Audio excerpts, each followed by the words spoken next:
Hello, hello. Welcome to a Whip It Sunday, Whip It Thursday. I almost said Sunday. That is the second episode of solo customizing stream on Thursday. I don't remember what day of the week it is. I got got so many projects I'm working on, and I just love customizing. So I'm doing a solo stream on Thursdays now. And right now, I'm just piddling, getting things. So I'm doing some pre-work. Did some experimenting though. I did find out that Sunfire arms will go work on a Vulcan body. They actually look pretty good on there too.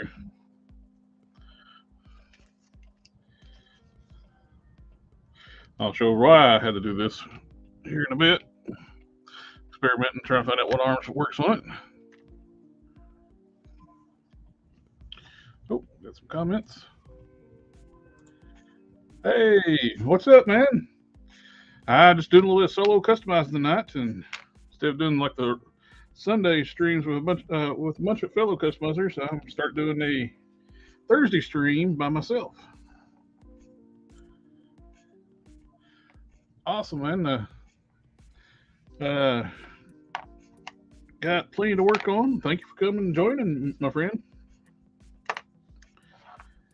Oh, this is something I did not notice beforehand. Pinless joints. This has been a thing with an issue with.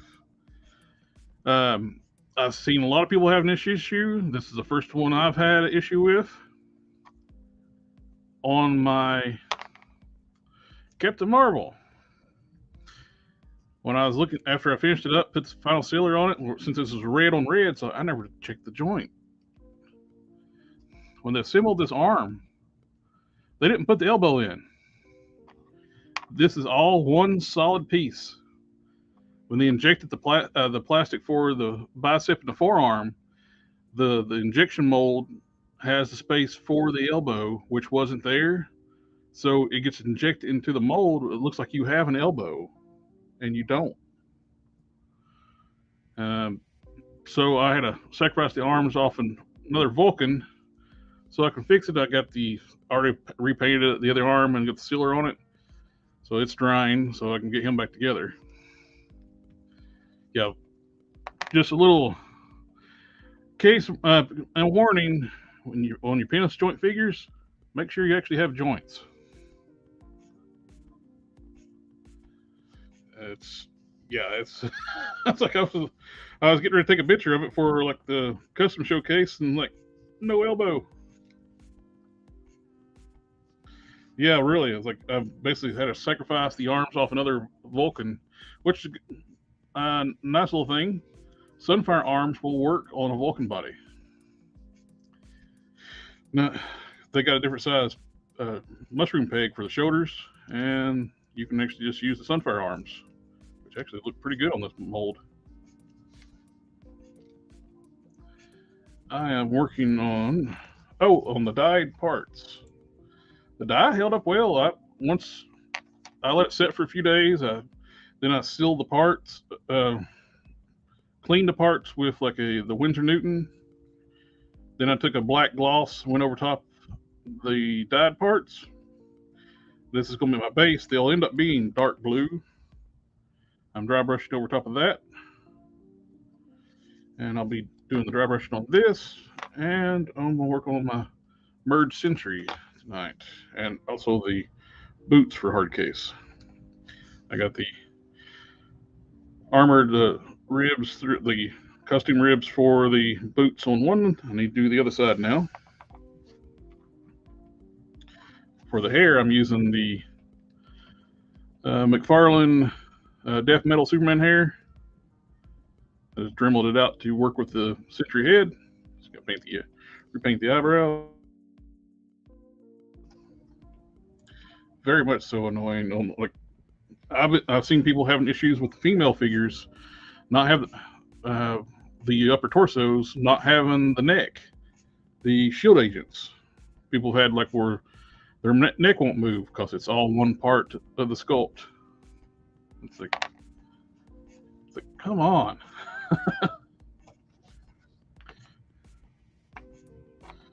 I did get the Big Head Studios pulled through and got me some awesome 3D prints replacements for my Lord Pumpkinhead. The one I had like the issue with the resin.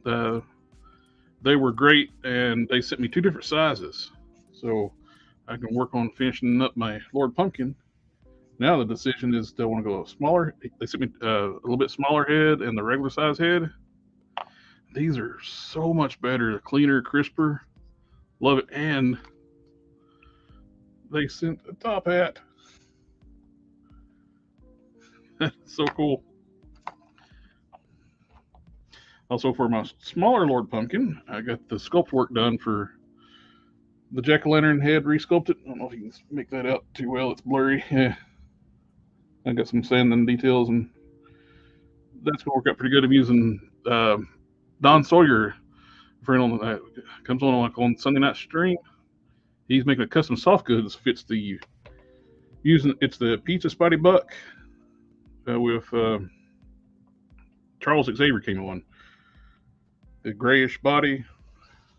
I only bought that figure. It's on clearance by the head for the Hubbard Cheers Charles.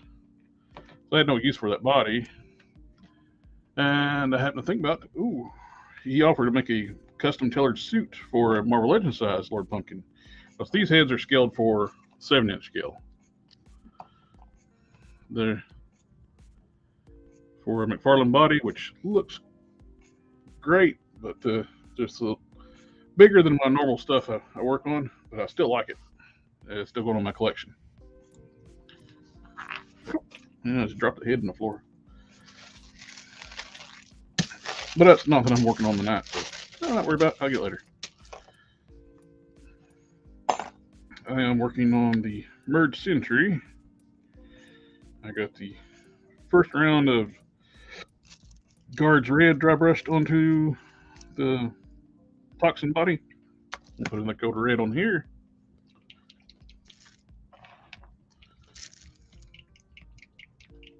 That is paint.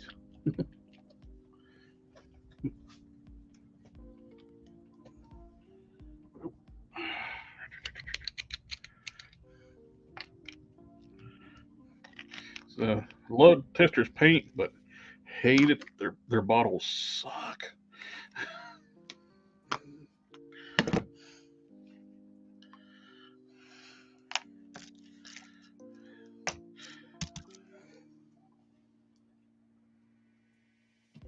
It's one of the few good uses I found now. The wax paper the new Marvel Legends figures come in. Makes it good for dry brushing. Make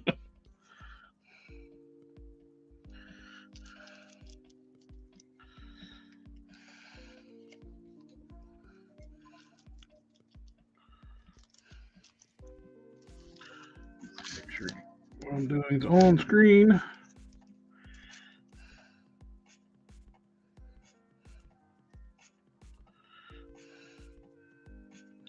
The Guards Red too, like on Testers, is almost got a it's almost like a clear red. Not quite as transparent as clear red, but if you got darks underneath of it, it will show. And that's actually handy for what I'm doing right now. I like the color too.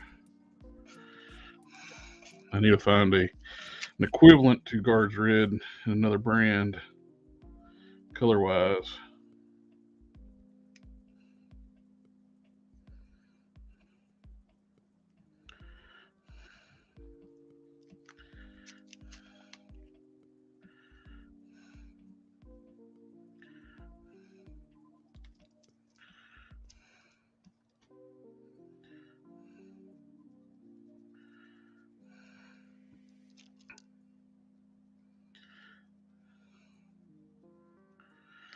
Anybody watch the trailer for the Transformers Rise of the Beast and Guardians of the Galaxy?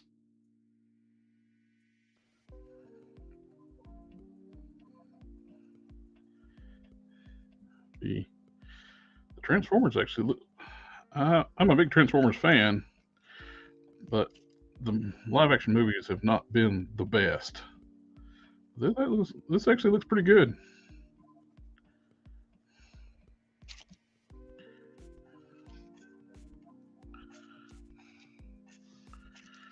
It's really surprising that they did almost doing so far what I've seen, almost the entire first season Maximals are there, minus saw Rhinox, Cheetor, Primal. Don't think I saw Rat Trap. And they have toys of Air Razor, so she's going to be apparently going to be in it, or at least the early artwork for it.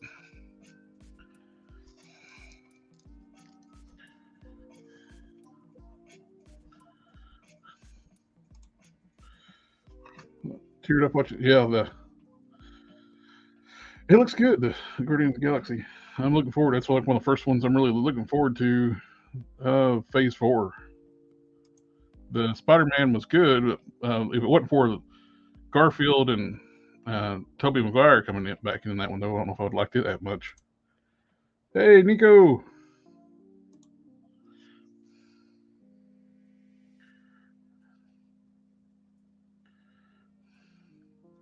I don't know if I liked the fact because the nostalgia vibes from all the previous villains and previous Spider-Man Man's in Far From Home.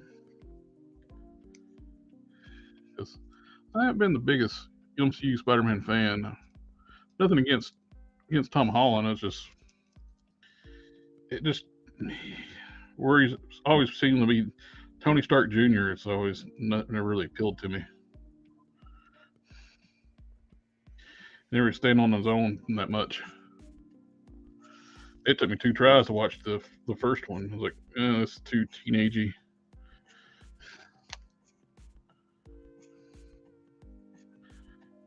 Oh, Black Panther end of Phase 4. Okay, gotcha.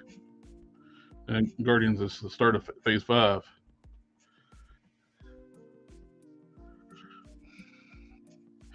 It's like they were kind of rambling a little bit on Phase 4. Seems like they need a little more focus. After you have your big bad, like take down Thanos, is like kind of like, what do we do now?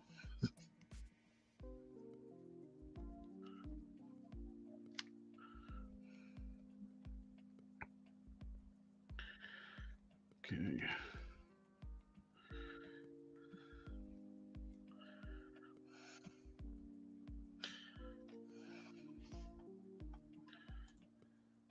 Yeah, Phase 4 was very disconnected.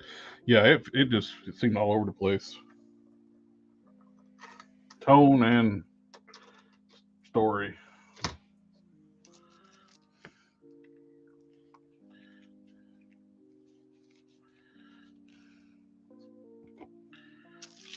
Inside. Work on.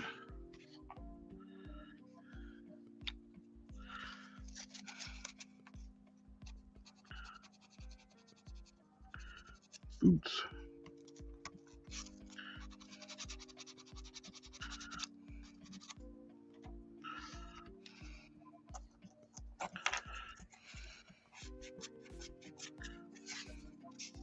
I did notice that another customizer pointed out.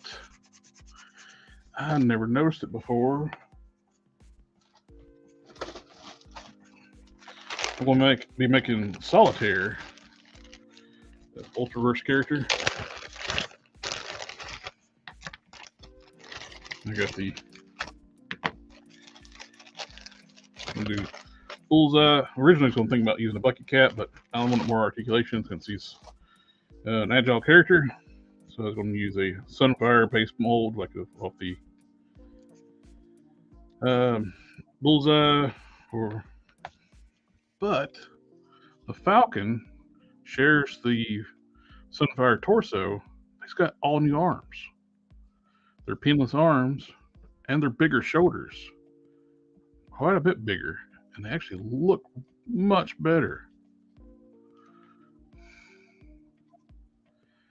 So I'm going to be using those for solitaire.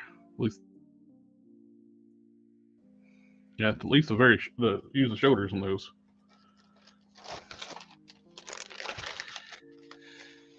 I use the boots for my Quasar upgrade. I bought that at Ross's for $10. You got a Ross's dress for less. Always check out. Oh, Shang-Chi had bigger shoulders too. Okay, cool. I just got the one Shang-Chi, and I should have stocked up on that one. It's good base body. Now he's kind of pricey to use for custom fodder.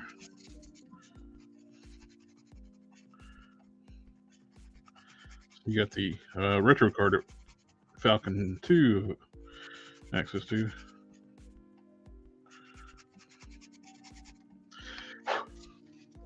Getting close to hitting 3K subscribers on the channel.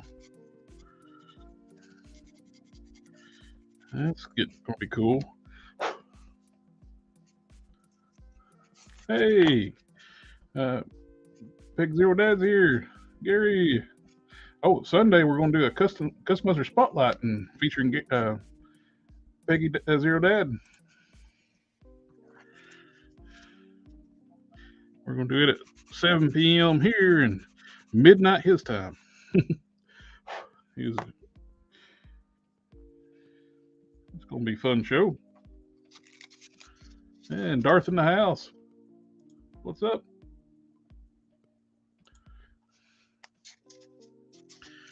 And getting the glue from here.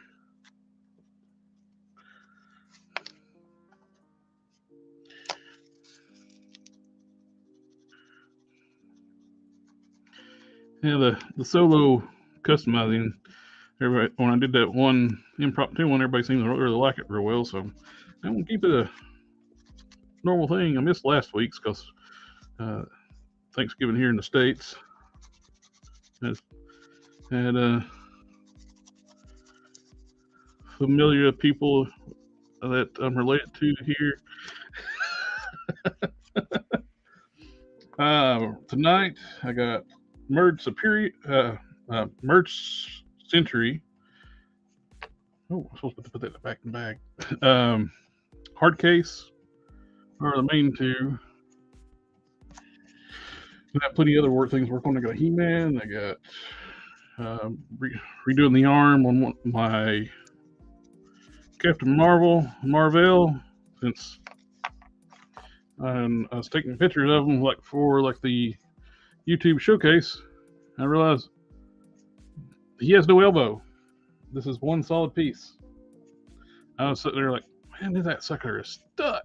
Then I realized there's the seam line, injection line. It follows the elbow up into the bicep, and it's all one piece. So if this piece is missing when it's in the injection mold, this just gets filled up with the same plastic as the elbow and the forearm.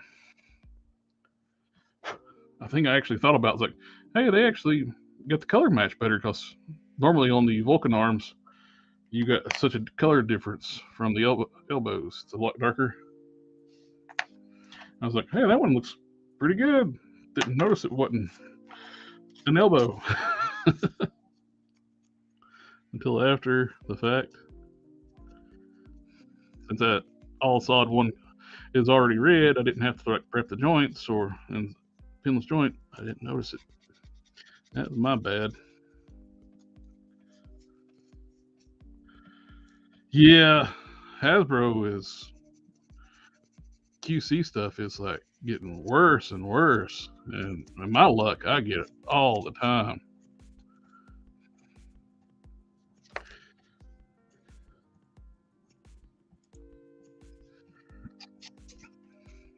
I've noticed that's been popping up a lot with people's pinless joints, them leaving a joint out and it getting filled up, because heck, they can't really notice if they screwed up or not. Once it injects that plastic in there, it looks like a joint.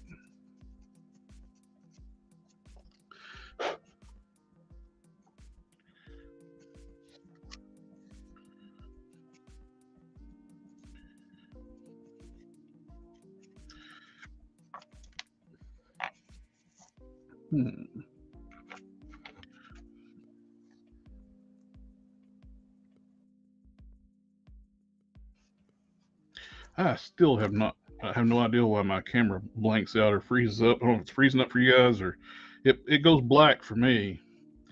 I've upgraded my modem. I'm running a Ethernet cable to my computer down here. It's not on Wi-Fi, and on every machine I try to stream from, this one here, I have a laptop that actually is on Wi-Fi, and the desktop upstairs, it will freeze or black out. I don't know why. And I'm on gigabit like download speeds.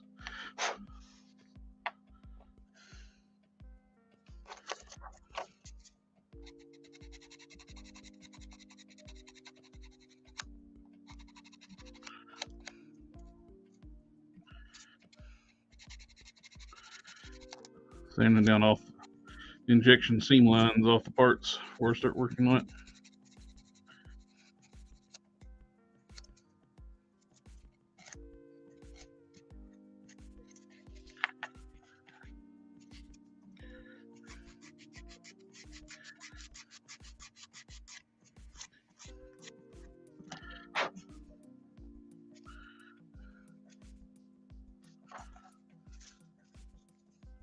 Okay, it's looking fine on the stream. Okay, cool. I think it just freezes up for you guys, but it blacks out for me. And if it's quick enough freeze, it probably don't get picked up.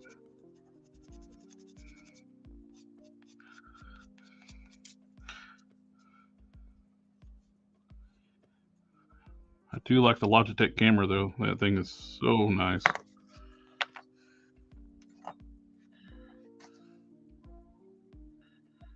Okay.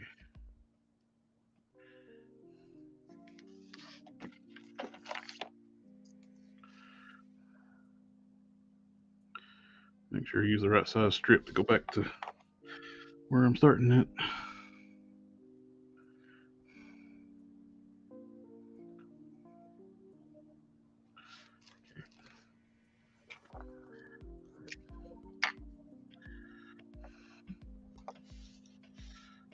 Get some accelerator for the first bit.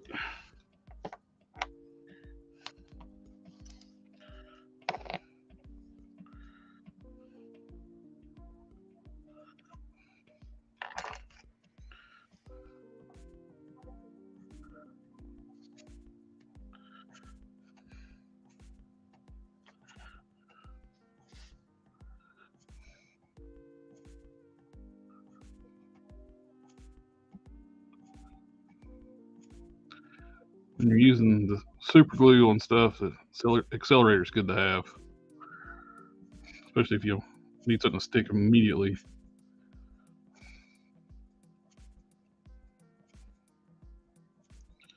And before you start putting glue on, like where I'm using styrene for the costume bits, it's best to go ahead and roughly get your shape bent into the styrene before you start gluing it, because once you put super glue on styrene, it can become brittle.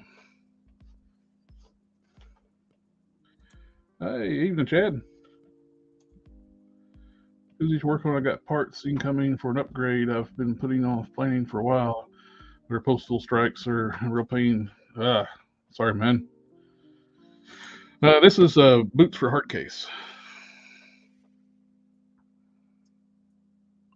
And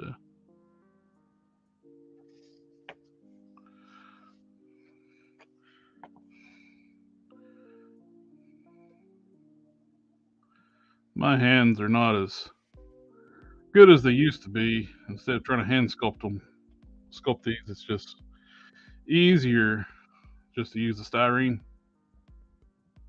At least for the way my hands are anymore. I got bad arthritis in my right hand, so I'm going to customize what I can.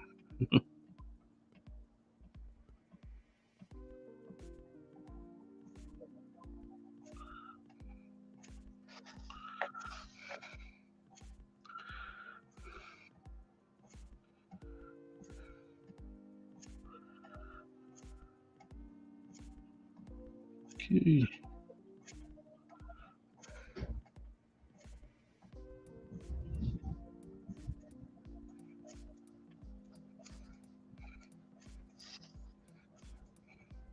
One thing you want to be careful too, if you're using, keep the accelerator from the tip of your super glue. It will clog your nozzle up, if not start making the entire bottle of super glue start to set.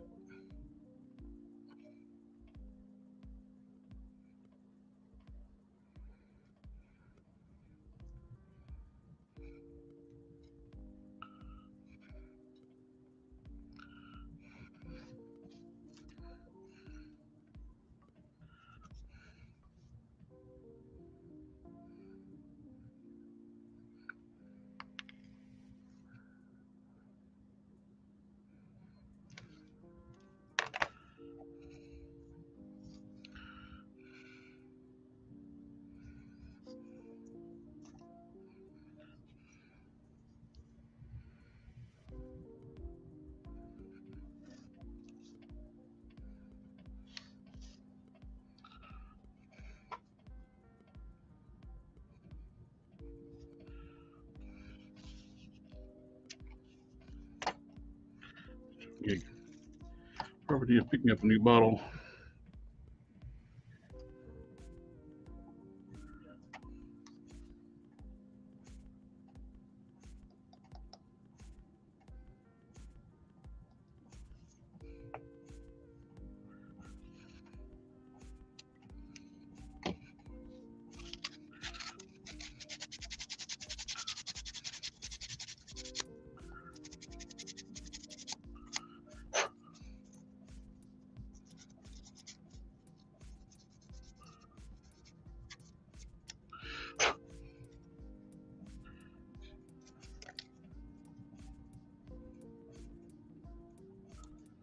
I need to start doing some washes on my figure. Yeah, washes are one of the best ways to bring out the details on your figures, and just washes and dry brushing.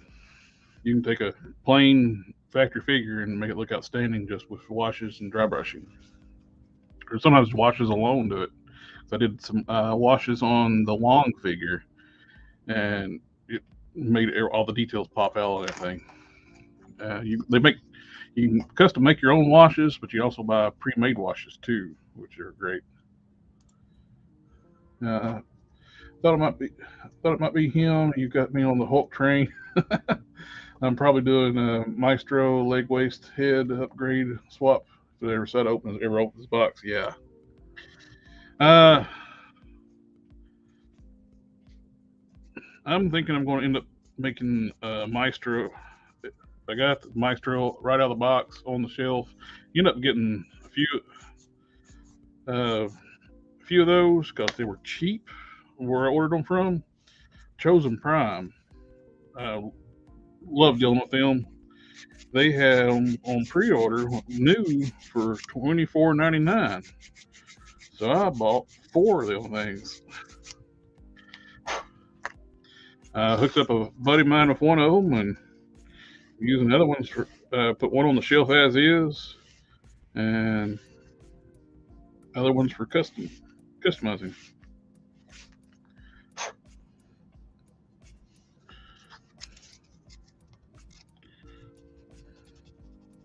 Plus, I love the fact you don't have to have a credit with them. You can actually request a PayPal invoice once it arrives, so you're not having to prepay for anything. They just send you a PayPal invoice when your items arrive. I got my classified slaughter sitting there, and they're instead of Big Bad Toy Store calls it a pile of loot, they call it roller stash. So I got my slaughters and roller stash. I just paid for the last three NECA Defenders of the Earth figures today, so they should be hitting my stash once the payment processes. And once you hit $150 in your stash, you get free shipping, which is very nice. Very nice.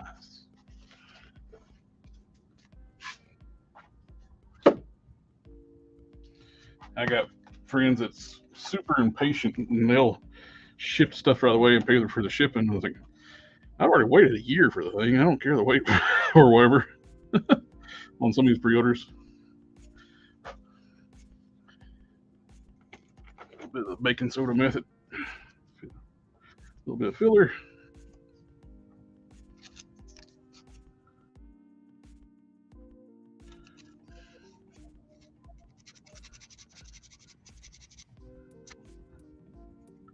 Perfect.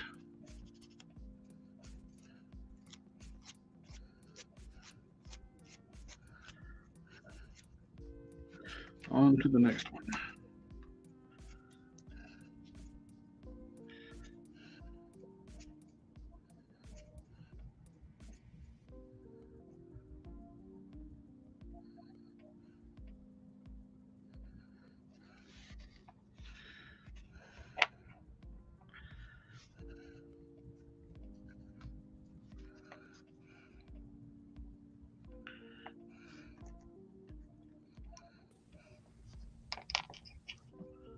Hey, Hey, how you what do you doing?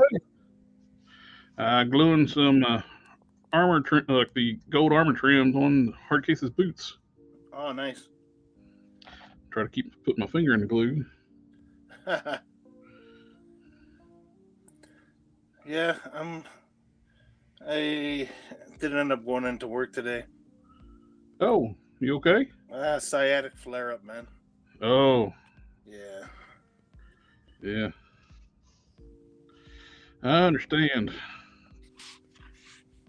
Hey, Gary.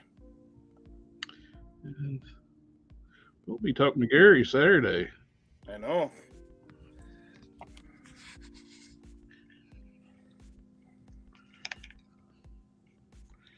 And putting him on the spotlight. I mean, spotlighting him. The limelight. Yeah. Will be nice, Gary. Yep.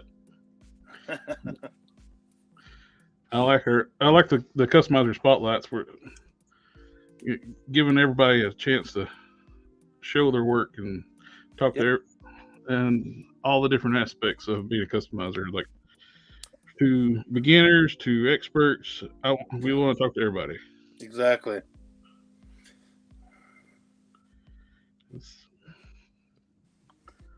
I want this to be. I want the customizing community to be a group where we feel free to collaborate and talk to each other. You know what, Gary? It's it's it's just a chance to show people, what you work on and stuff like that. We're helping everybody helping everybody.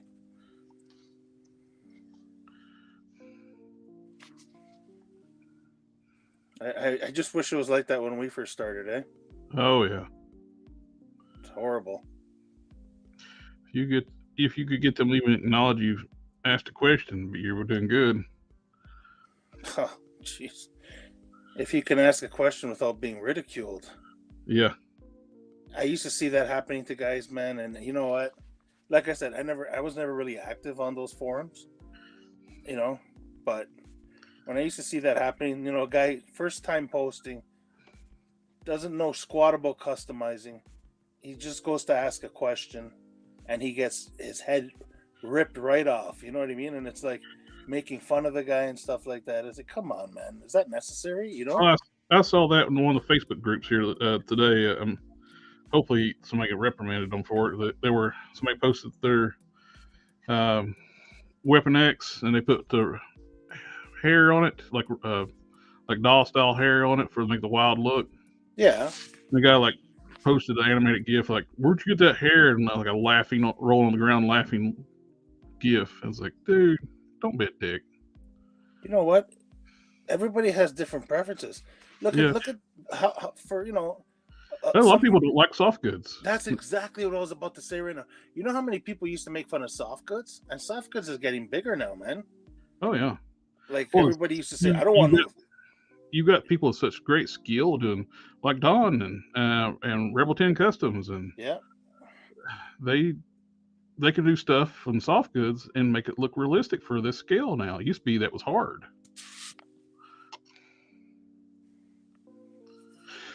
Hey, we appreciate your time, man. You're on another time zone, man. So you're doing us a favor by hanging out so late with us. Yeah. It's gonna be 7 p.m. for us and midnight for you. Yeah. Like before, I could only think of action figures with plastic capes, and now that I'm seeing the wired cape, the wired fabric capes, I'm like, man, I wish all cape figures came like that. Oh yeah. The dynamics alone, and plus those plastic capes are so bulky, and some of them are like heavy, and even the ones that aren't heavy, they just take up too much room sometimes. Like this way you have an option how to display them. Yep. Nico says, I still get ridiculed on some sites. Some people are just me. Really, man? What? You know what? Call out these sites. Call them out, man. Like, tell us who they are, because people need to know. Stay away from these guys. You know what I mean? Because if they don't support any kind of customs, people who are trying to do customs, learning, and it's a learning experience. Me and Jared are still learning. How many a decade later, and we're still learning. Almost 2. Okay, yeah, really. Okay, so we're older than you, remember?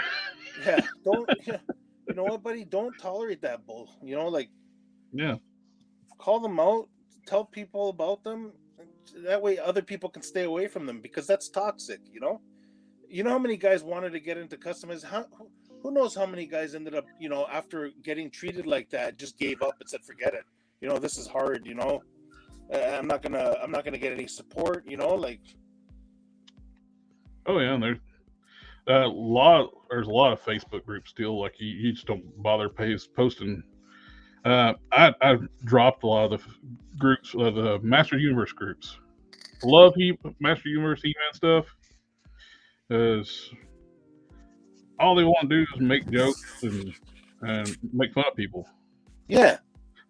Well, I'm not trying to brag or anything. You know how well I can paint eyes. I do a pretty damn good job painting eyes. Yeah, you you don't have to tell like most of the people here, because we saw a table full of Hulk heads. Like, you know what I mean? And it's like, yeah, some of them were painted, some of them weren't, but still. Oh, and I put on the Master Universe Origins figures, they don't paint the eyes proper. They just put like a black line over top and the black top for the pupil iris on the He-Man figures. And so I painted up the eyes, and they're like, "Oh, it looks like Michael." Laughing like it looks like Michael Jackson and stuff like that. And like, really? Wow. My figure looks better than the factory figure, and looks better than your $60 Super 7 figures on a paint job. And you think it's funny. It's like the He-Man groups got very toxic. Nah, we don't need that, man. This is supposed to be a fun community. This is like, you know what I mean? This is a getaway. This is supposed to be fun. I know some things get frustrating when you're customizing, like when you can't get the part to fit right, or you can't get that line that you know what I mean? But you know what? For the most part, it's a fun thing. You should enjoy it, and nobody should be giving any toxic vibes around you. Like, stay away from places like that. Oh, absolutely. So, Gary says I was really reticent about soft goods. Then this year, I thought my dunes needed that extra thing. Yeah, it's true. Now I need about 7 more. Yeah, I know. It's dangerous. That is the only issue I got with soft goods. When you have a small collection, it's not that bad to start swapping out capes. When I look over my shelves, like, I think I'll stick with my plastic capes for a lot of them. I think guys like me and you, I think we need to start to learn how to make our own fabric capes, because that's a lot of capes to replace, man. Yeah. So you know what I'm doing? I'm basically doing just like my favorite characters and stuff like that. So, Gary says, Yeah, it's meant to be a hobby. It's a personal thing you're doing, learning and working on your own thing, where nobody has the right to say anything, really good or bad. Opinions are like etc. Yeah, exactly. Yeah. Nico says it's just some members, but majority of members are kind and helpful. I usually laugh off irrelevant, mean comments, but I do appreciate criticism. No, criticism is good. Oh yeah, I don't mind criticism at all. It's if you're saying something that can help me improve, I'm all for it. Critiquing, constructive criticism, that's all good stuff in this. And you know what? It's good to have friends that help you out in that sense. You know, and even just fellow customers, even if they aren't your friends. But you know what, though? There's a difference between criticism and critiquing, and there's a difference between making fun of people. You know? Mm-hmm. Like, I mean, I flat out see people get made fun of.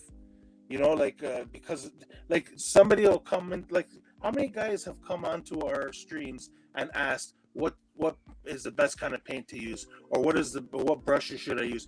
There is no answer to those questions, but we answer them every time we see them as best we can, not to make, you know, you remember you used to ask a question like that on certain forums that we used to be on? As soon as the person asks a question that's very similar and they've all heard before, because they've been doing it for a while, but this poor guy hasn't, they start giving him stupid answers, like sarcastic answers, and it's like, oh man, it was just... Oh, it's brutal. Like the issue right now with figure swappers. It's gotten emboldened with the sealed boxes now. Yeah. And people are posting fake posts of that, so you don't even know what to trust anymore. I know. That's just stupid.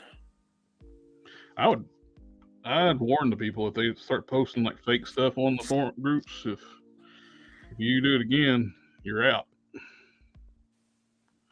Either it's happened to you or you don't post. Take care, Matthew. Have a good one, buddy.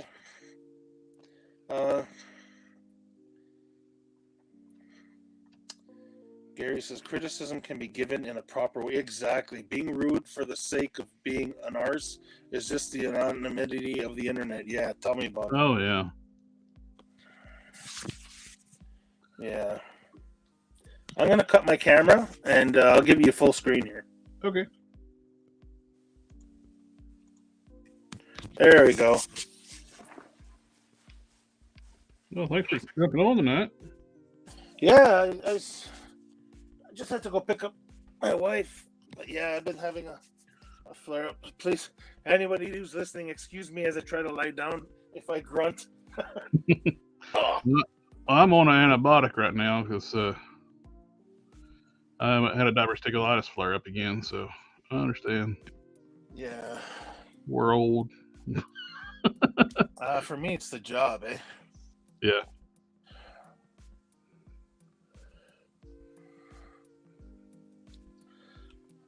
Oh boy. Yeah. Poop.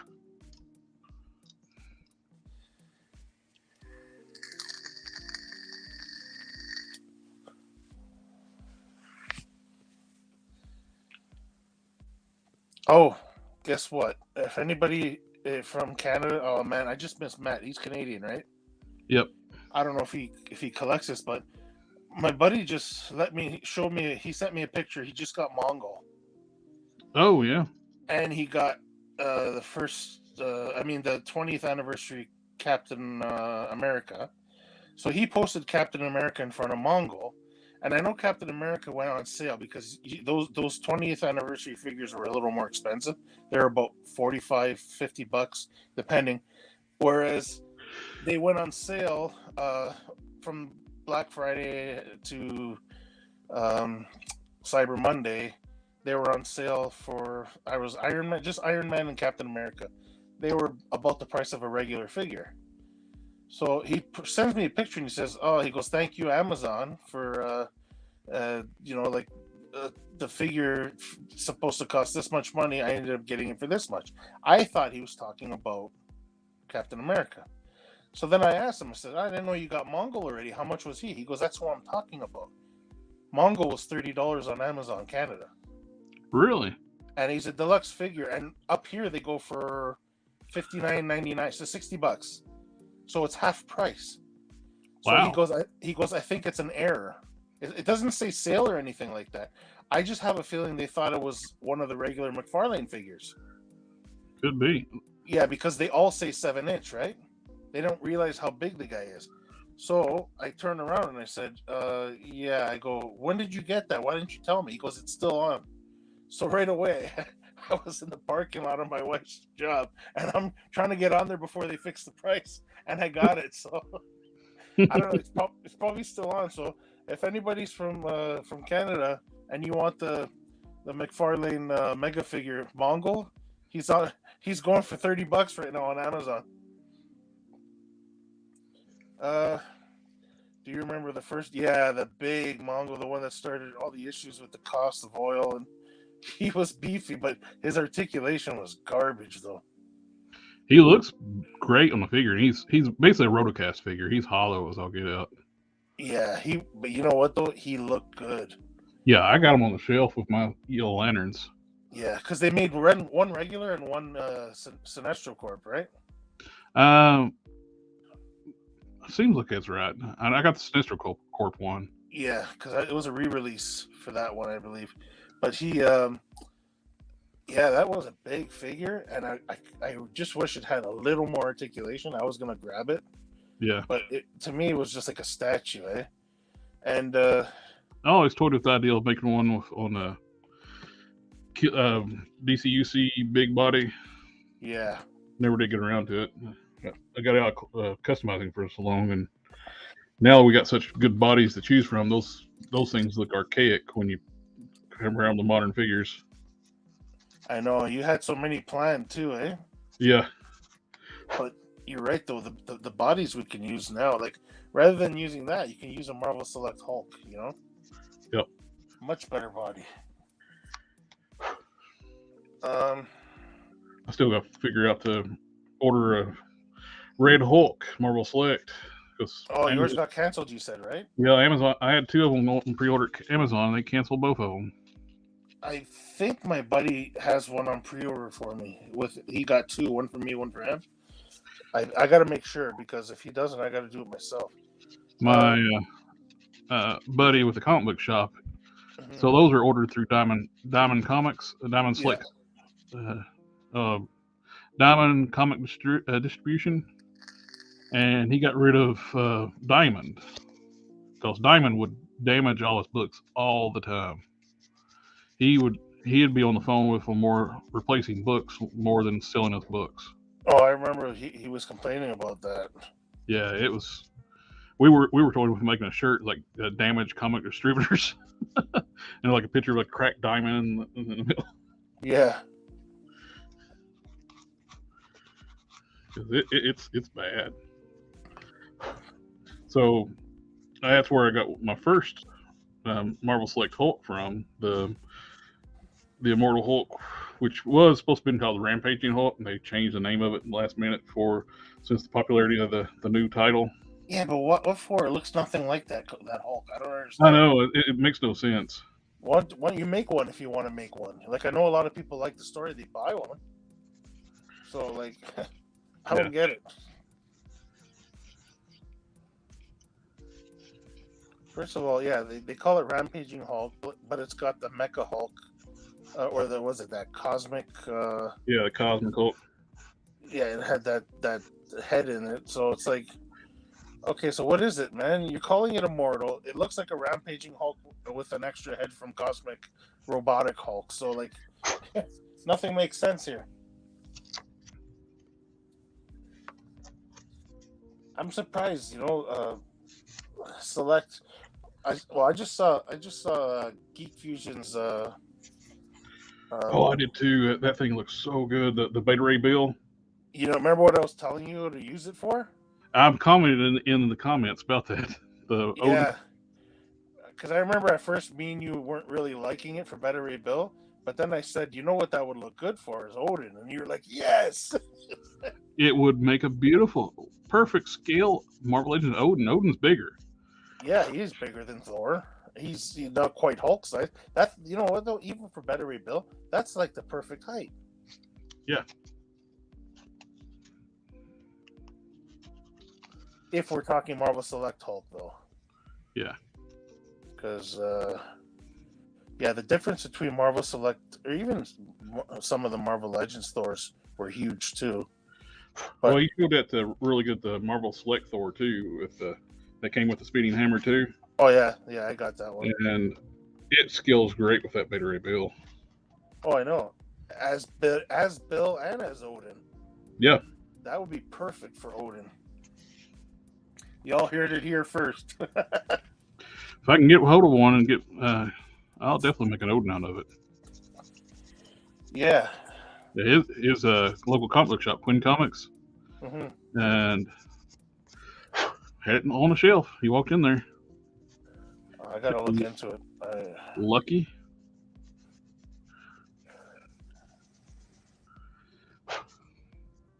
I'd like to.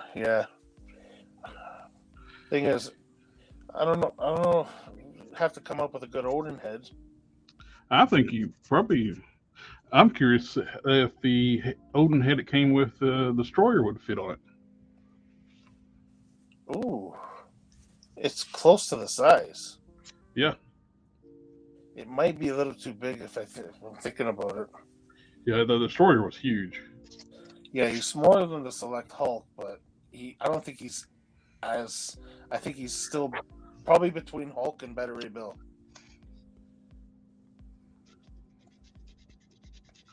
I'm kind of liking that even as a Bill, eh? Mm-hmm. I'm just not too. I don't know where the helmet comes from though. I think it's just a stylized thing. Wondering if that man when he put the Legends Bill beside it, I was like, wow. Yeah, that Legends Bill was short anyway. When I put the Toy Biz lower legs on there, it actually increased the height on that figure. Yeah. It makes it the same height as the 80th anniversary once you put the Toy Biz legs on the Beta Ray Bill, the modern Beta Ray Bill. Yeah, but I for some reason I kind of picture Bill as being bigger than Thor. If he scales with Thor, that's fine. Like even the same height, but I mean, I don't know. Making them the same height helped a lot, though. Him being shorter than Thor bugged living daylights out of me. Yeah.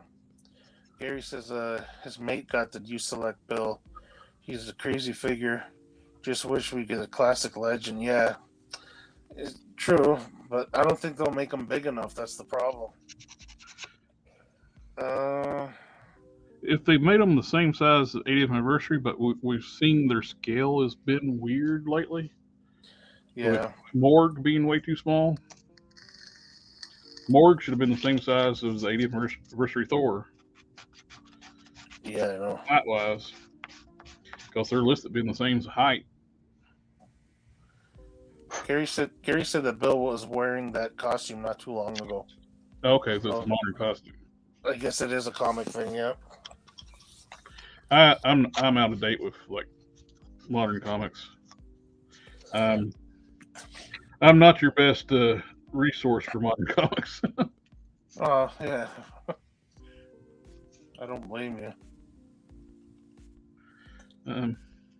I think some of the people that are writing the comments, like we've already said many times, I don't think they even know what's going on with the characters. No, well, they don't even know what characters they own. Or they don't know they don't care about continuity.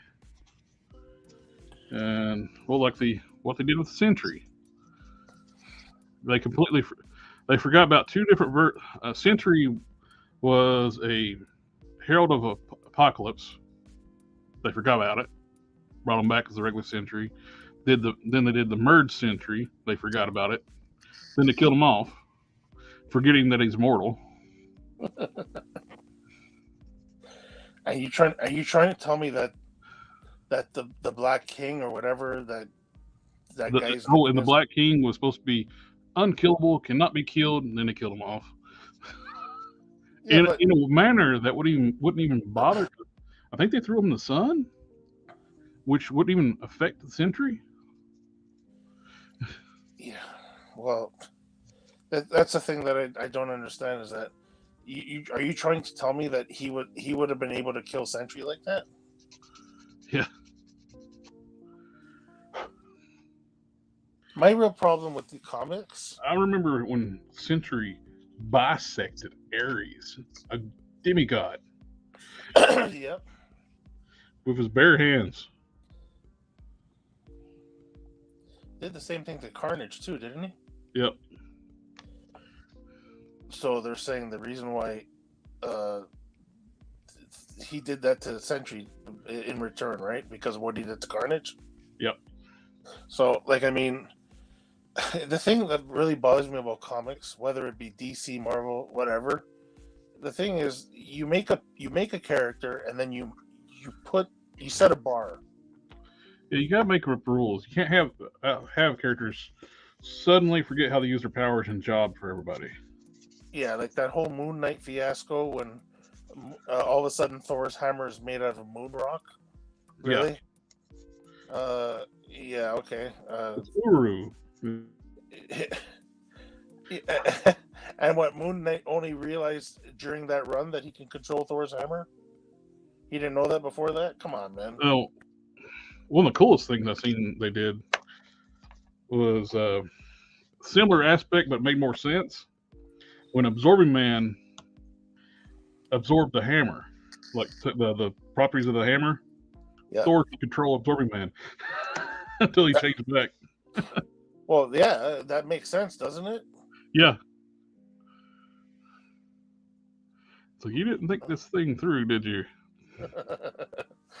But I mean, like, they set bars, and this is how strong this guy is. Okay, like, I understand you want to do that. Like, okay, you take the Hulks or any of the Hulk runs. When it's one of those horrible, like do nothing meaningless storylines.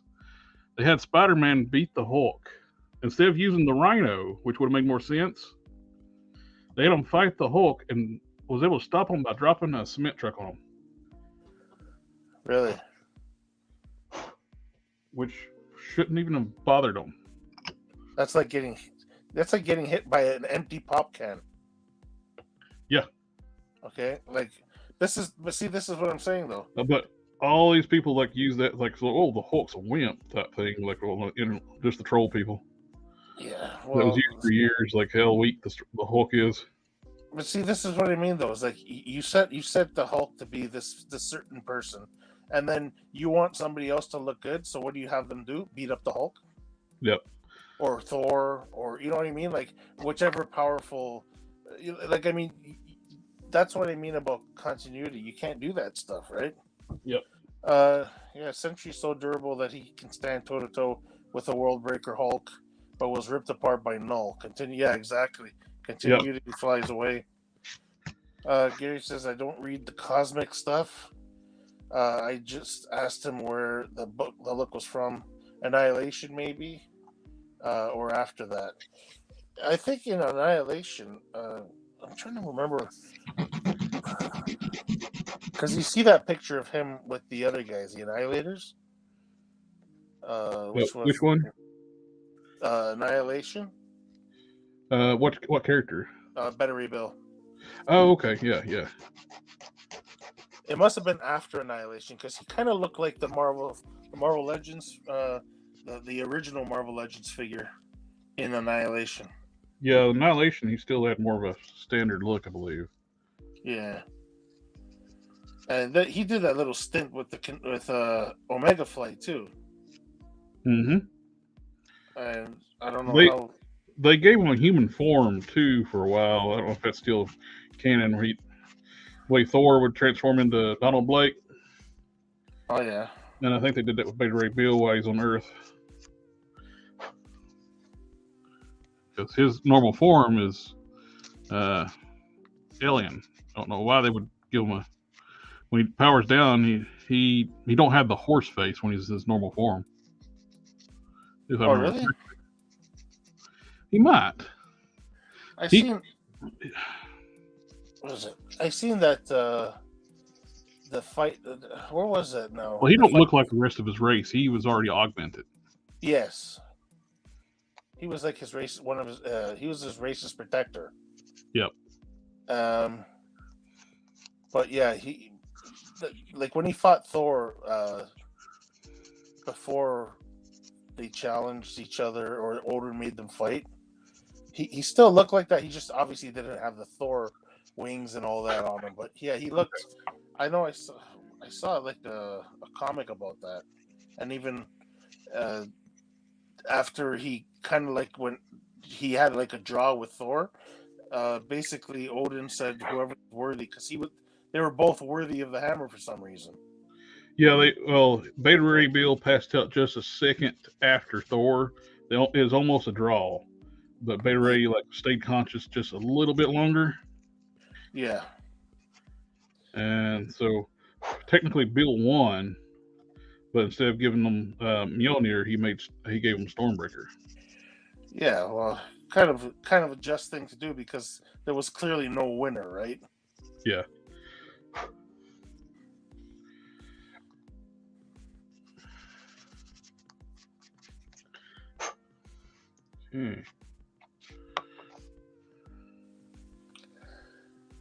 Nico says he's got a humanoid form, kind of looks like an AOA morph. Oh, okay.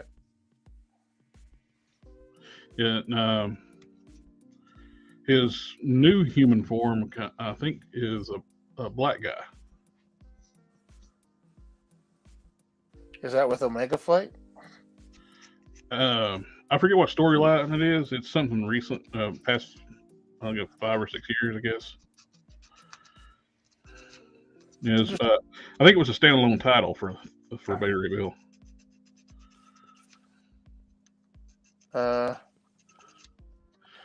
Gary says he was genetically spliced with the planet Corbin's fiercest predator to be their protector. Yeah, okay.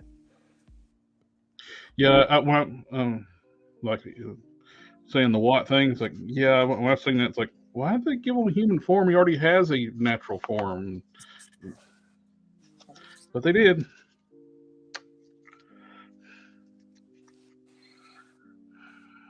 I guess they help him do like the fish out of water type story, have him be a human trying to figure things out. Yeah, probably. Makes things interesting too. Yeah.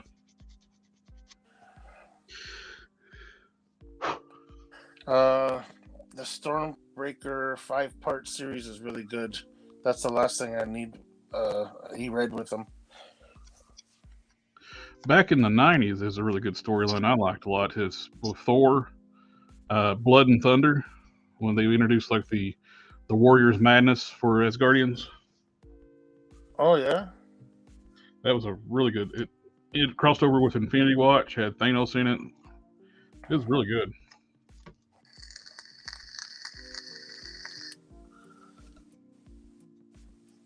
Well, the Infinity Watch, each one of them got an Infinity Stone. And that was the big, more powerful Drax the Destroyer where he was stupid, but bigger. Oh, the big green one, yeah. Well, yeah, big and he was Hulk size and just as strong as the Hulk. Yeah. At the Smart Hulk at the time. And Drax swallowed the Infinity Stone, the Power Stone, because he thought it was a jelly bean. He was stupid. Thor and Warriors Madness was so powerful. He hit Drax so hard, he spit it up. After kicking the Infinity Watch's ass, and all of them with an Infinity Stone, he reaches down, picks up that Power Stone, and sticks it on his head. And they're like, "We gotta get the hell out of here." Thor did that? Yep. Oh wow. That was a warrior. When he's in Warriors Madness, he's much, much, much stronger. So he was like that before, and then he just added the Power Stone to that. Yep. Holy shit. Well, he took down Drax with a Power Stone, and with the Drax with the Power Stone was stronger than the Hulk. Yeah. Gary says the Arthur Douglas Drax, the first version rather than the new movie one. Yeah.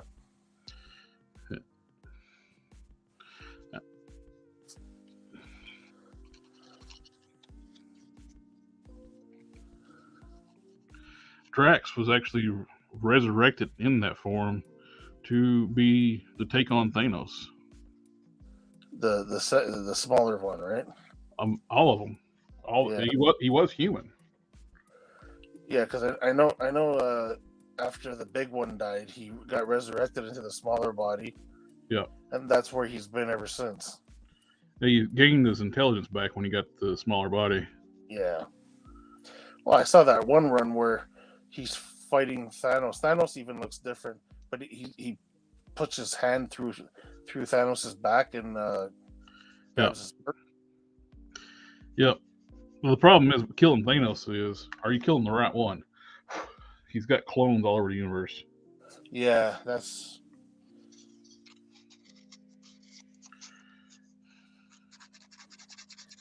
He's probably sitting around on some planet like in the movie farming, and he's got all his clones doing the dirty work. Yeah. It's how they got rid of the original Nick Fury. The original Nick Fury was actually an old man, and all the Nick Furies we've been interacting with in the Marvel Universe are LMDs under his control. Oh wow! Because he's been around for a long time, right? Yeah. Well, he does have the Infinity Formula, but apparently the Infinity Formula wore off. Yeah.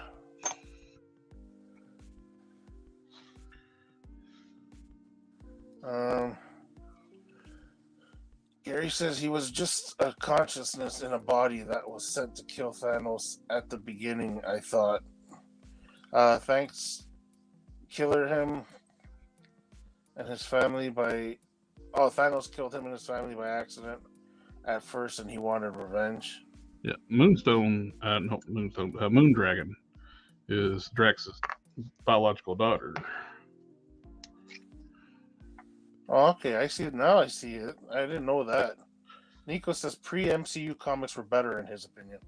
Oh yeah, well, pre-Disney buying out Marvel.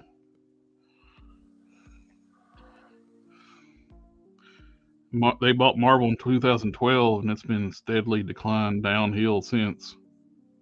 Plus, they hire the cheapest talent anymore too, because they don't want to spend the money to keep the talented writers and artists. I did see some sad news today. Is it today or yesterday? One. Peter David's in the hospital after a stroke. Oh no. Hope he's going to be okay. He's had some health troubles over the past few years. He's got to be up there though in age, eh? Yeah. I see people's got a GoFundMe up for his health care. And that's the sad part. All these people working in these comic book industries and stuff, you think they'd be set, but comic books, the big companies don't pay them. Diddly squat. Yeah. Yeah, it's sad to hear, Gary says. Yeah. That's where I used to follow him from book to book. Him and Gary Frank, the artist. Yeah, he they did the Hulk. They did a long Hulk run. Yep. Then they went. Both of them went together. Went to Supergirl for a while. That was a good run. Their Earthbound Angel run. When introduced Linda Danvers. Yeah.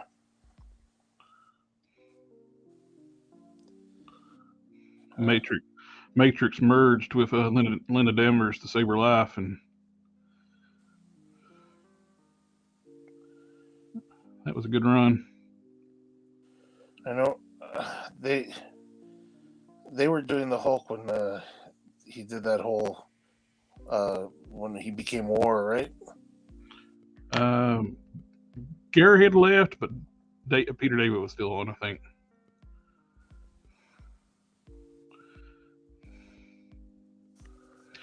I don't know if I don't know if Peter was still on during the apocalypse, the war apocalypse run. They might have went on to Supergirl by then.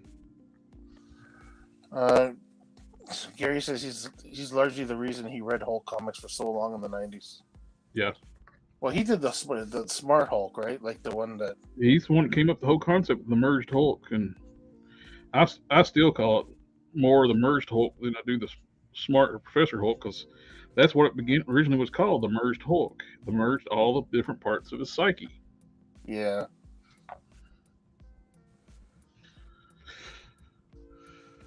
And the id, the ego, and the superego are all merged into one body. I don't like the fact they retconned it later on and made the smart Hulk just another alt personality. Yeah, it's true though. That was the all three of them together. Yep.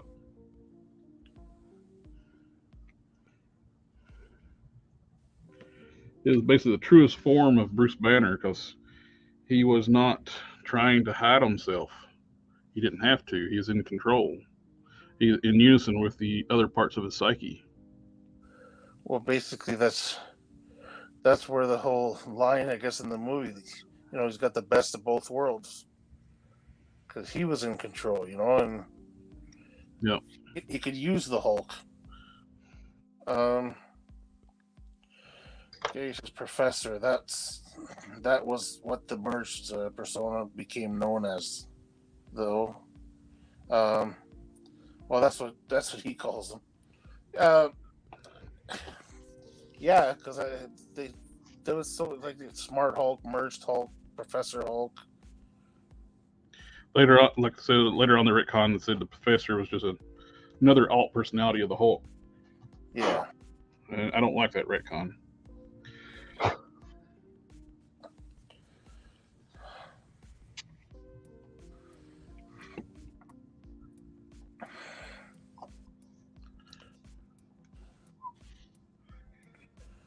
Man, you freaking line those the styrene work, man. It's amazing. It looks pretty good.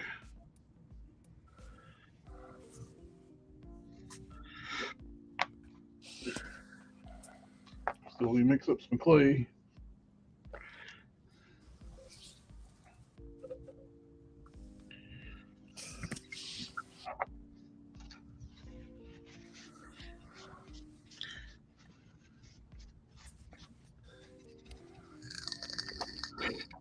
I just wiped down the wrong one. That's like, that's already dry. I was like, no, that's not the right one you're supposed to be working on, goofball. You already did that one. All these new pumpkin heads, though, they look fantastic. He sent you a couple of them, man. Two different sizes.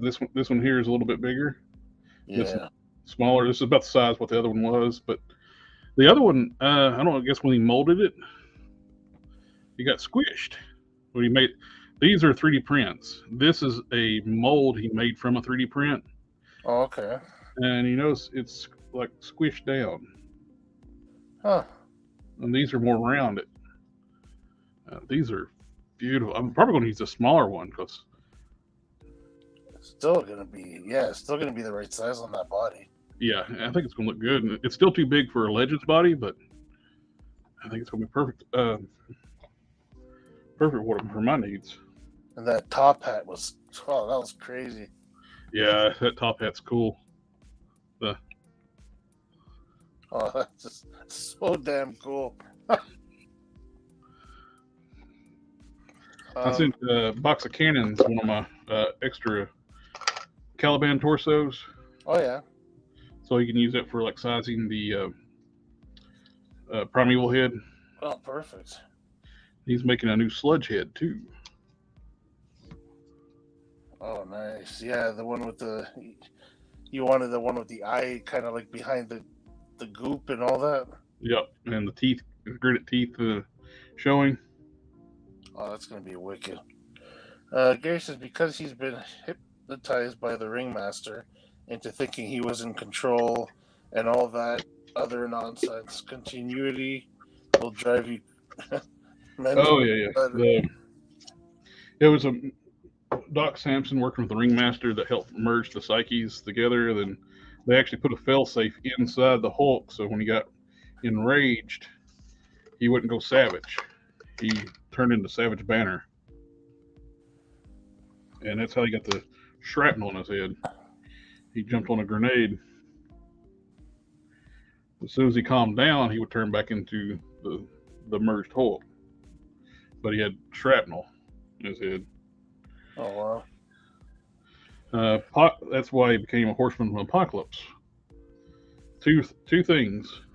Apocalypse agreed to take the shrapnel out of his head, which he did, and that was the bannerless Hulk. It was still the Hulk's body.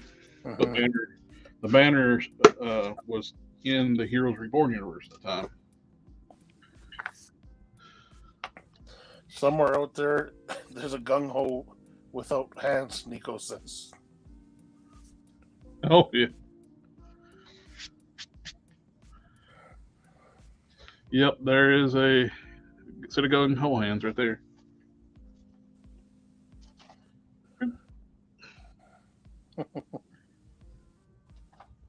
I used, I finished up the Mr. T. First name Mr., last name T. Pity Foo. Yeah, I did a little bit of paint work on the skin tones. I did a wash, then dry brush, mixed up a skin tone, and I even put the wash on the head and dry brushed it so everything matches skin tone wise. Too badass. And I put a olive green wash on the shirt, so it's a little bit different shade of green than we compare it next to the regular heavy artillery roadblock. Yeah. Originally, I was going to just use the gung-ho lower body. And I was like, no, I need a version 1 roadblock. I need the extra bling. I painted the belt, painted the buckle, because the version 1 roadblock has that big vest that covers the belt, so they didn't paint it. Mm-hmm. So I painted it gold, and turned out pretty nice. And that's what I took. Damn. I took the extra parts, start working on another Reaver. I took one of the Reaver heads, painted it black to match that one Reaver. I don't remember his name, but yeah, that works out good. I haven't painted the irises. I need to touch up the helmet too, because brown on the helmet, which I wasn't being real careful with because I knew I was going to hit it with some metallic gray. I do need to seal up the hair. It's gloss. I used a gloss black, so I need to hit it with a dull coat. Gary says, remember the twist at the end of that run? The anniversary issue where he got enraged in the Professor form and became Hulk and Banner. Yeah, the Banner Hulk. Yep, Savage Banner. Yeah. He thought that was a great twist back then. Yeah. I remember seeing him. Just the little white dude running around with the torn pants. That's when Gary Frank left the book too. That anniversary edition halfway through. And they kept switching artists for a while, and until they picked a artist that ran for a while.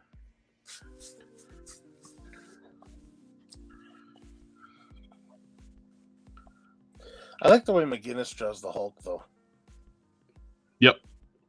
I like the way McGinnis draws all the most of the big strong guys, even like his DC stuff, like Superman, and they just look so heroic, you know. Yeah, I like his style. It's a cartoony style, but it looks cool.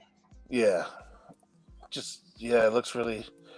Remember those figures came out back? You remember the Hulk, the 2-pack with that little Valkyrie?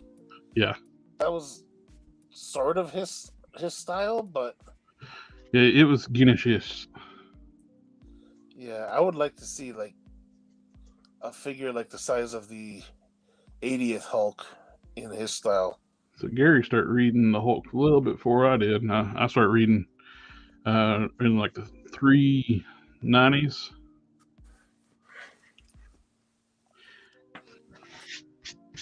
.400's really what brought me in, and I got some of the issues before that, and I found locally. And 400 came out around about the same time as Death Superman, a little bit before Death Superman, I think. Mm-hmm.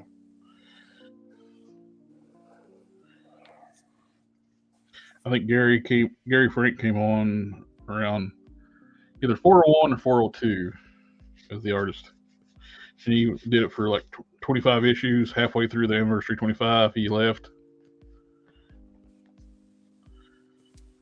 But those issues he did though are iconic for the Professor Hulk. 369 is the first Dale Keown. Oh, I love Dale Keown's Hulk. He did the Hulk in blue jeans a lot. I don't mind that because even a couple of my customs, I made the Hulk in blue jeans. Yep. I know denim would be a little harder to manipulate like that. Yeah, it don't stretch that well. Of course, Dale, when he originally started drawing the Hulk too, he didn't draw him huge initially. Yeah, he was bigger. He's a lot bigger than a human being, of course, but not. He didn't draw him as big as Gary Frank did. No, he just looked like a big guy, like probably about like 7 to 8 feet. As they make the MCU Hulk now.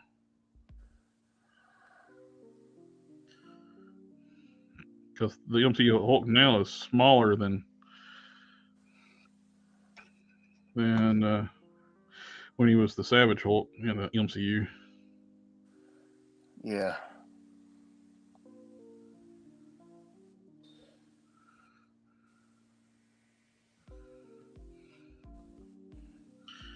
Good thing I didn't cut my fingernails yet. Comes in handy.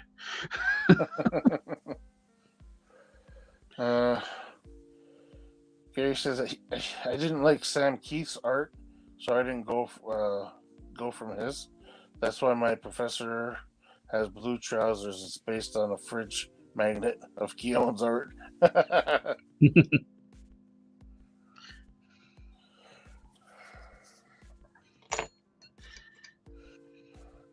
Yeah, when he first comes back home and to Betty, and he's one of the first looks of the Smart Hulk. It is an iconic look. I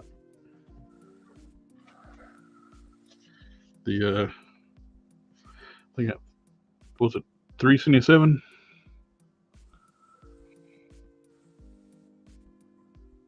Yeah, 377. I got that's my most valuable comic book. I got the third print. Super rare. 377. Oh. Because the third print didn't come out till like 10 years after or something like that. Really?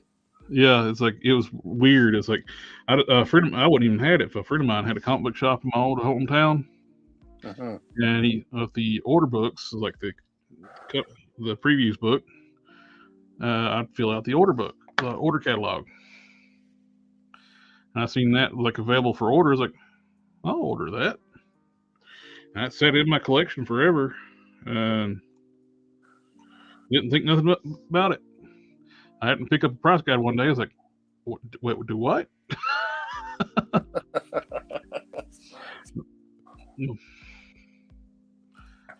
I got it. I sent it off to get graded, and just so I can have it protected. And they graded it low. I think it's a higher grade book than what they graded for it. CGC sucks about grading books anymore. You never know what you're going to get. You send a pristine book in, and they'll just randomly put a grade on it. My book's clearly a 9.6, 9.8 book. They put a 9.4 on it. But even at 9.4, it's a $900 book. Oh wow. Gary says when you did your Hulk with a soft good from Dawn, that was Yeah. a perfect interpretation of the cover to 407. He believes. I think that he thinks that's a number. Yep. That was the white tank top. That is definitely what I was going for. That's when Marlowe got her senses back. That little short run. The leader resurrected Marlowe and the machine in issue 400, but she was basically a vegetable for a long time, and Rick was taking care of her. Yeah. That's before they were married, and her family come in and try to like take her away, and they sent Doc Samson and Captain America to back them up. And it didn't go too good for them fighting Bruce.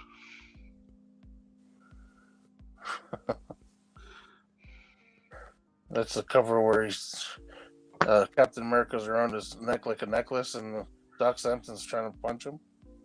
One of those. It's part of that run. I don't know if which one it was exactly.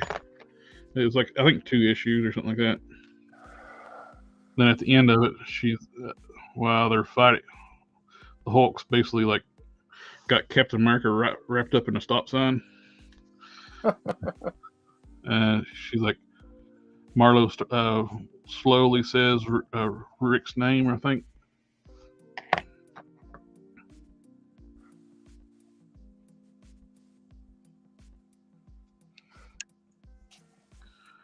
Then she eventually came back.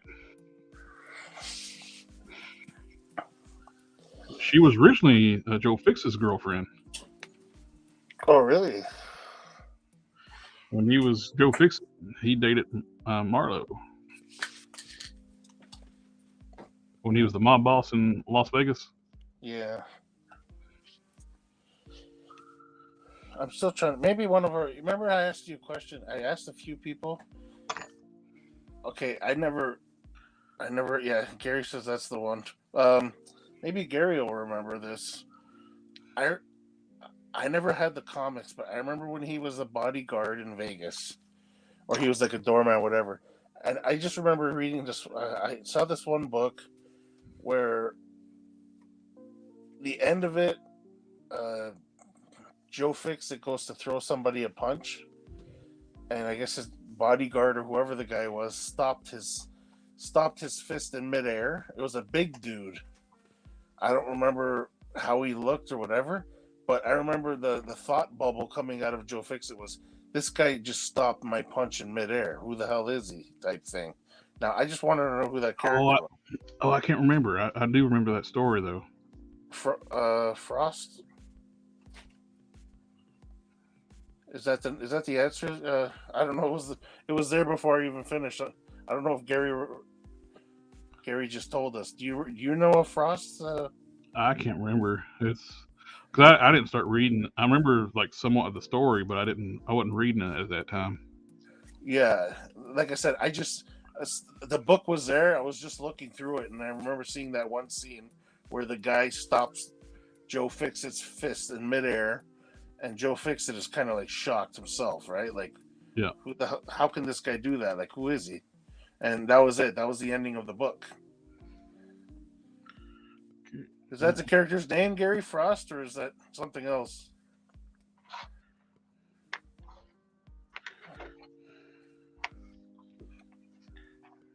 We got that. That looks great. Yeah, that's a big guy's name. It's a Punisher story too. Yeah, that's right. Because Punisher was in Vegas. Okay, I gotta look up that guy's name. I look up that guy's name because I always wondered about. I can't even remember what he looks like. I just remember him doing that. But custom of him would be cool. Mm-hmm. We need more bigger, bulkier characters. And I did find out. I don't know if I showed you this or not. The what you call it? The arms for Sunfire mold actually works on Vulcan. Oh, nice. Good Since size too. since I was down in arms, since I had to use the arms off one of my Vulcans, they're the same length too. So Yeah, that's good. actually, I think they look better than the actual Vulcan arms. The biceps. Who's got the bigger arms? Vulcan's arms are a little bigger, but actually, I kind of like the proportions of these arms though on here. The shoulders look bigger with these arms. Yeah. So it makes these arms actually look better proportioned to the body.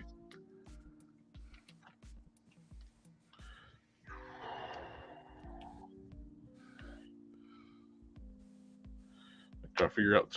I like those. I need to touch up where the paint's real thin on those the spare arms, the original spare arms. Mm-hmm. Almost like, man, I need to try to figure out something to do because I like the flames on the arms. I need to paint over them or something. I'm going to wait to do the strip on the boot. I got it on this one. But I want to do it when I put the boot back together so I know they're going to line up. Yeah. So, what can I do with my clay? Hate to waste clay. The epoxy, whatever. Yeah. Yeah. You see? Yeah, Gary says Frank Castle was in Vegas to kill somebody, and Frost was his bodyguard. Okay, cool. Oh, okay. Thank you, man. That's been bothering me for years. I just couldn't remember. Couldn't remember the guy's name, or I didn't even really know his name. But I'm gonna look him up. I want to see because I'm drawing a blank now because it's so long ago.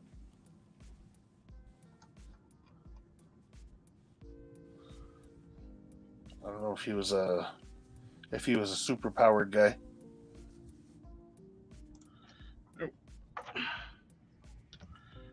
Cool. I'm going to. I think he is good. I got the reds. I need to do a little more red dry brushing on him. He's getting there. Did you get the boots yet? I'm using the boots I dyed. These are regular Century boots, blue. Yeah. I dyed them black, then I went over with black paint. And let's see. What are you doing for the cape? I'm going to get a soft goods wired cape because I already put magnets in the traps. Mm-hmm. So I can put magnets in the traps and sculpt it back over. Which I did all the shading around the neck. I'm ending up going to paint that black anyway. Yeah. Oh, thanks, Gary. I'll check my Instagram. My phone's charging right now in the other room. Thanks a lot, man. I can pull those up real quick. Oh, you sent them. Oh, you sent Dom. Yeah.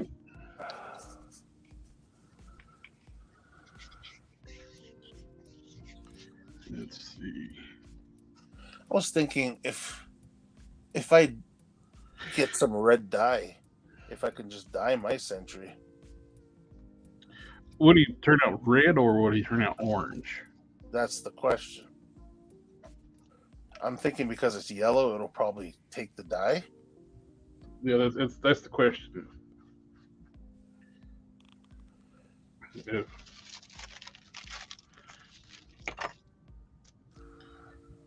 do a little more.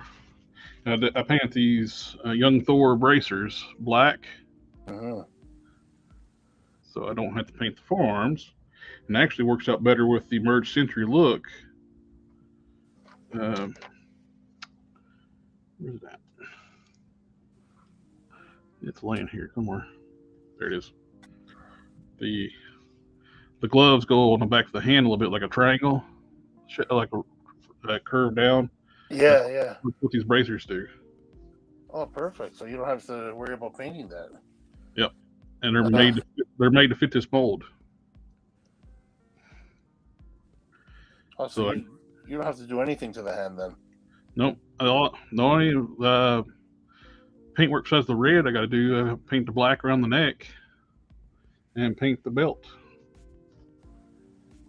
I started a second belt since I got a couple of centuries and the old centuries in my fodder bin.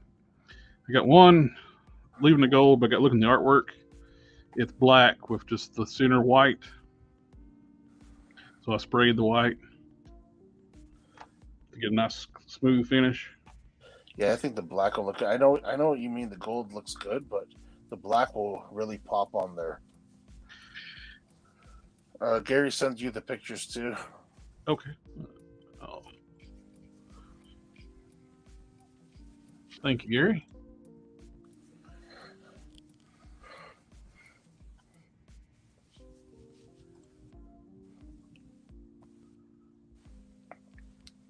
Oh, and it's the Green Hulk too.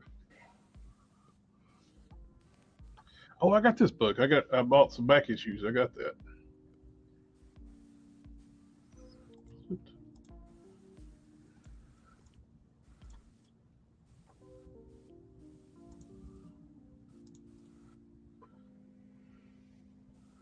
That wasn't Fix It? No, it's when the Green Hulk went back to Vegas afterwards, like the merged Hulk, and he was using the Joe Fix-It name, but he wasn't Fix-It.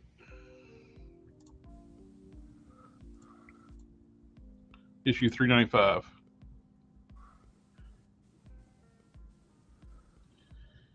Yeah, that dude's big. Open image, new tab.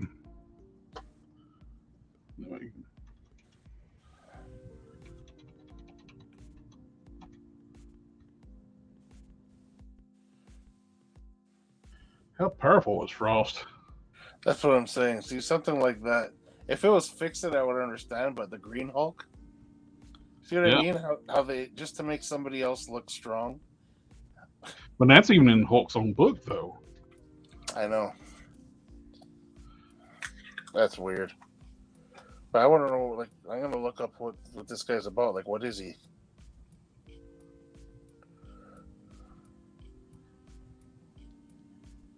He can't break his grip. What does he do? Swallow a gamma bomb? What's his powers? I gotta check Comic Vine. Yeah, I got the book. I haven't read it. I bought a bunch of back issues when they were cheap. Now those back issues have gone way up. Now, Midtown Comics, big outfit in the U.S. Yeah. And I bought a bunch of back issues to try to fill up gaps in my collection. Gary says, I knew something about the Hulk that Jared didn't. What a day. Yeah, I got the book laying over here. I actually bought them a few years ago, and they're just sitting in a stack over here. I need to pull up. It's a 396, 397 is when I first started reading. Then I went back and bought back issues a few years ago. Yep. And I did have like the 377. That was one I read.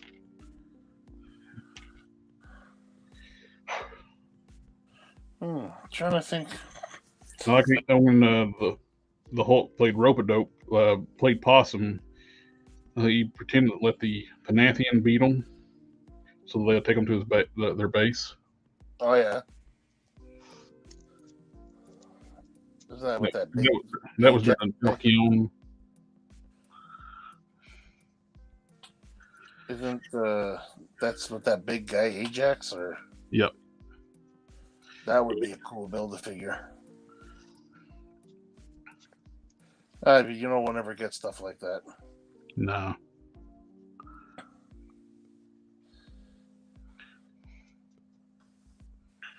Gary says he was like a big Iceman elemental or something like that. Give me the win, eh? Oh yeah, absolutely. You got the win, sir. I did not know that. I've been wondering because I even put it in Google, big, what was it, big bodyguard or something that stopped the Hulk or whatever. I'm like, and I could never find it. Hey, I had the answer all along sitting over here on the shelf, but I never stack of comics. I Never read them. was gonna say that all this time it was right there. Gary says, plus it's nearly 2 a.m. Yeah, you remember that at 2 a.m. making us look bad, man.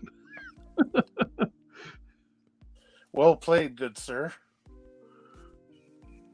Well, I'm just happy I got an answer now.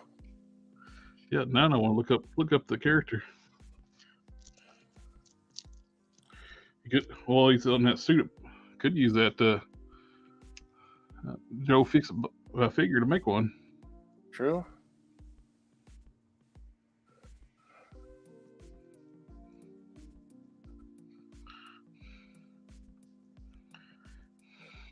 I hope they give us a different Joe Fix It. Yeah, I'd love a comic book style Joe Fix It. I don't know why they went Gamerverse. Do you think he's too small for even Joe Fix It, the figure? I don't have my glasses on. Sitting there trying to look at my shelf, I was like, it's just blurred. It's too far away. I know he's supposed to be smaller, but he looks kind of tiny. Like, I mean, yeah, he does seem small. I'm sitting there painting off screens. Like, what am I doing? I was having to hold it awkwardly to keep from getting my fingers in the paint.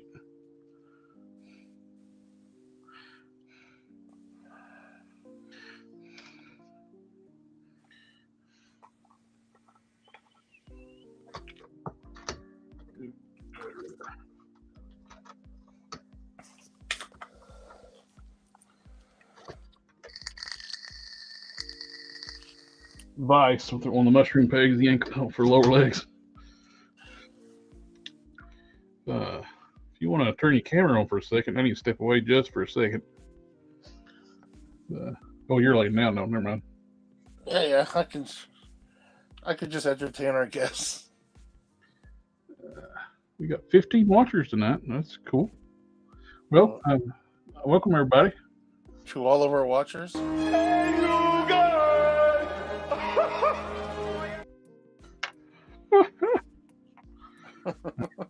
Get back.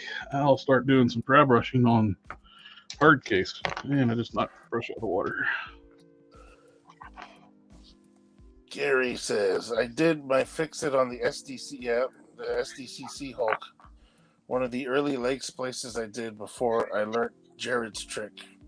I sent another photo to Jared as well. Oh, when you get back. Yeah.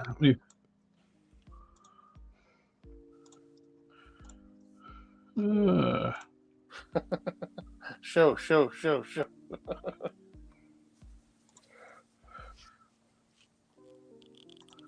Okay, present, share screen.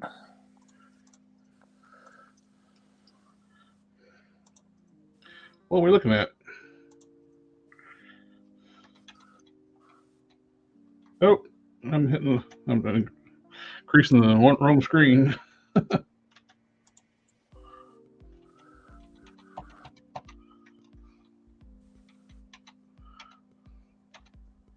Oh. I see a maestro.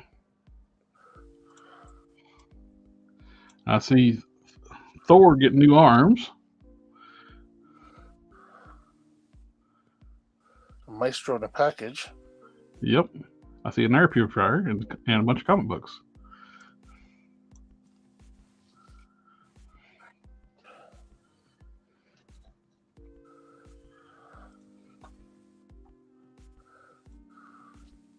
Alrighty, I'll be right back. Mm-hmm. Is that relaxed now?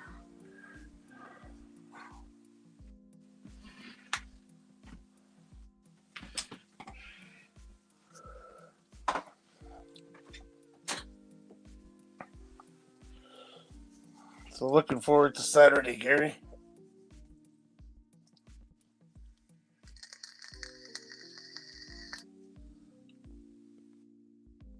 Oh, I'll let him know when he gets back. So anybody who's listening right now, what's your favorite version of the Hulk? Let's hear it in the comments.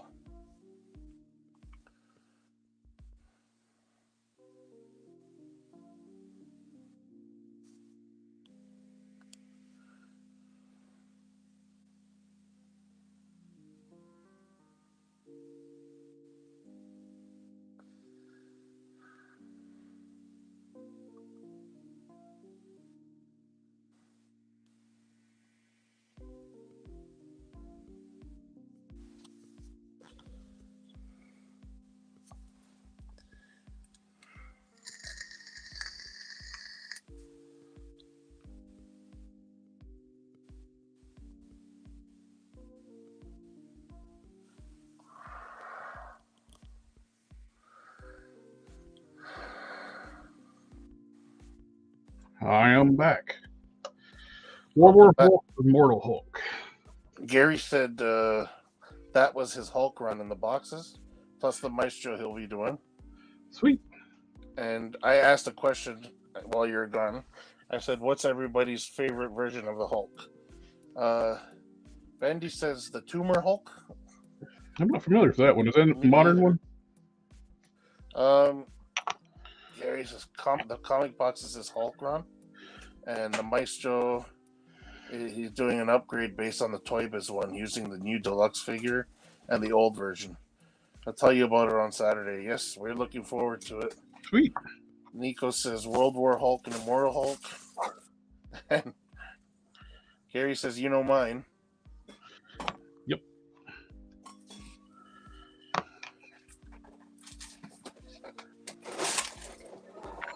Okay.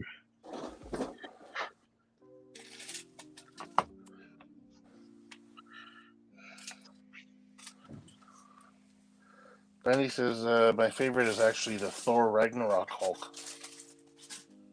Oh, the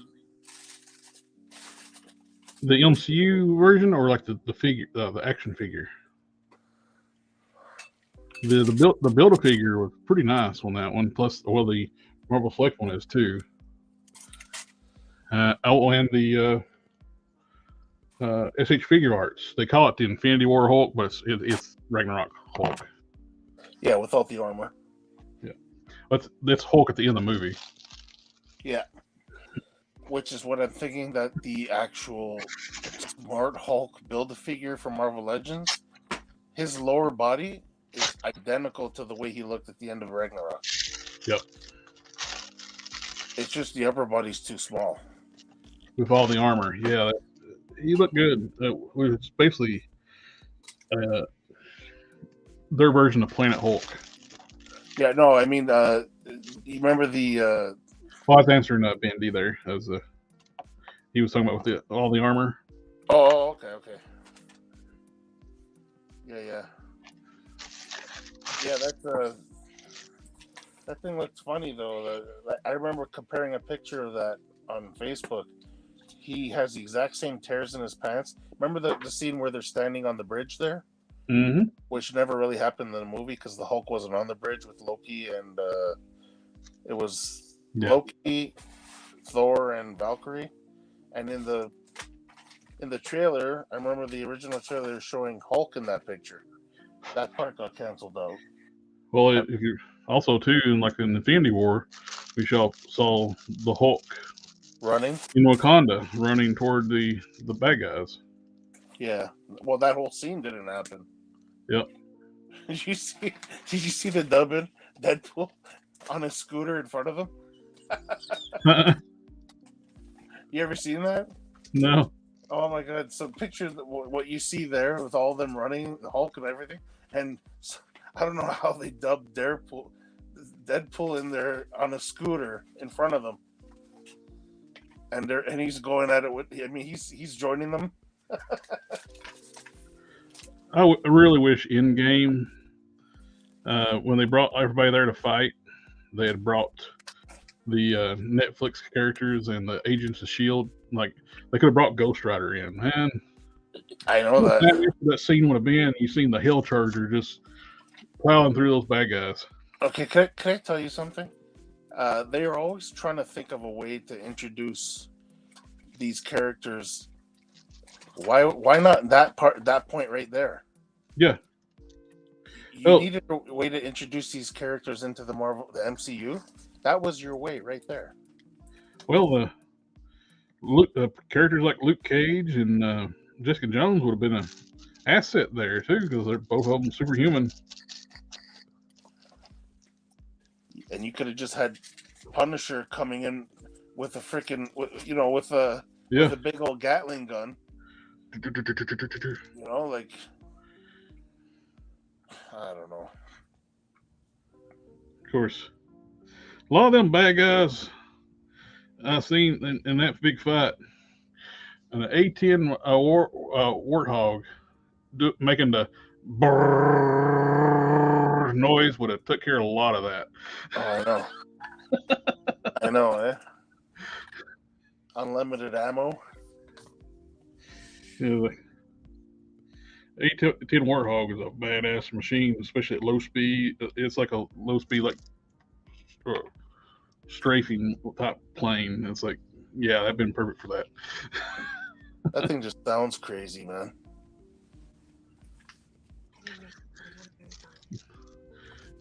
The A10 goes. Yeah, I love that. Big machine gun on the front of that thing is just badass.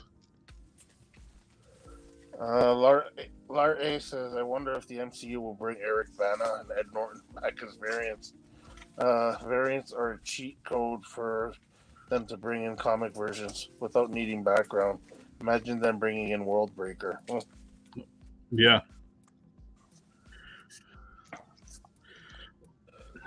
I still don't understand why they didn't let the Hulk just go berserk in the Endgame. I know. That big final fight scene. Well, when he found out Black Widow died, he threw a bench across the pond. That's it. That should have made him go berserk.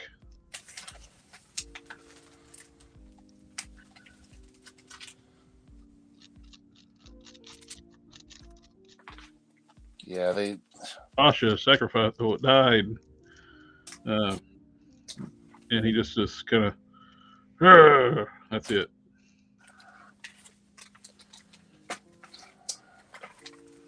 Yeah. Oh, Nico says all I can think of in that scene is modern military weaponry.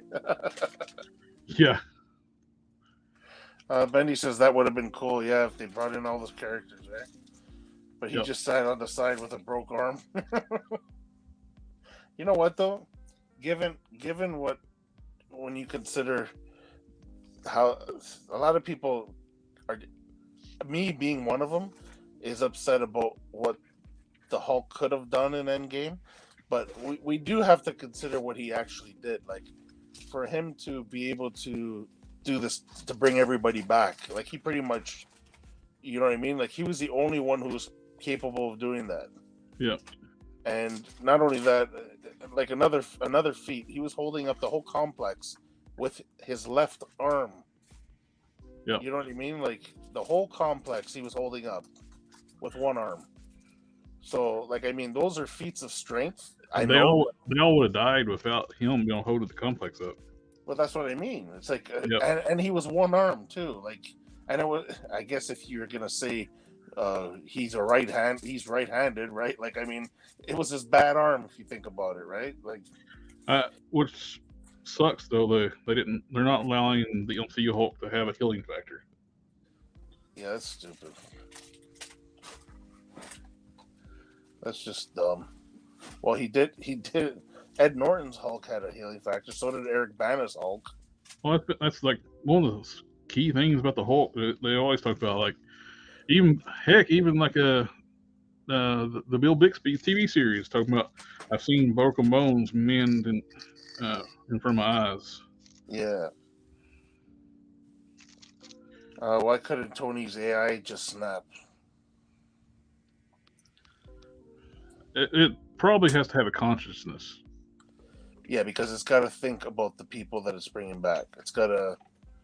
You remember what they were saying? Just think of just get everybody back. Like he had to concentrate. But he even admitted to Steve at the end of the movie. He says and I think that's where he took most of the damage. He tried to bring back Natasha. Yes. So they're saying that that's probably what made his injuries worse, is because he tried doing something that he wasn't supposed to do. Well, if you think about it, her sacrifice basically creates the soul stone. Yeah. And without the sacrifice, you wouldn't have the Infinity Gauntlet. It creates a paradox if you try to resurrect the person who creates the soul stone to make that ability of that able to happen. Yeah, it wouldn't have happened anyways. It's like going back in time and killing yourself, or your grandfather, or whatever type thing. It would cause a causality loop, and like it couldn't happen. Well, basically, the only way they had all the stones is because she sacrificed herself. Yep. So if you took her out of the thing, you would have never had the stones, so it would have never happened, right? Right. And Bendy says about the AI thing, he don't want another Ultron. Yeah, as Doctor Who, when it was good, said it's all that timey-wimey stuff when you start dealing with time travel.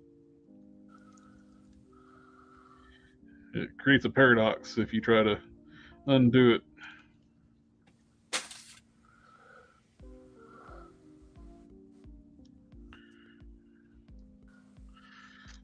All this work to dye the parts and paint the stuff black, just so he can be dark blue.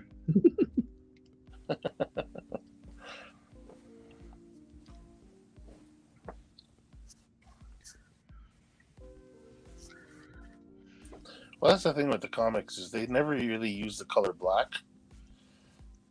They used it for shading, but when they wanted to show a difference between black and the actual shading, they would make the black blue. So, you know what I mean? It's like every now and then they'll do something cool, like have like a character just be a silhouette type and just see eyes type thing. Yeah. DC Comics, it's been popping up in my timeline here lately. 0 Hour, one of the first one of the earliest events after post crisis. Yeah. DC reset. Gary says, like someone going back in time to hashtag the Juggernaut. There's a character called Accident. He was red and black. Mm-hmm. All his black parts were solid black on the page. You saw his head was black, and you saw his eyes and teeth. Oh, that's cool. He looked cool. Everybody thought he was the big bad in 0 Hour. Then we come to find out he was actually working for Hal Jordan Parallax. Wow.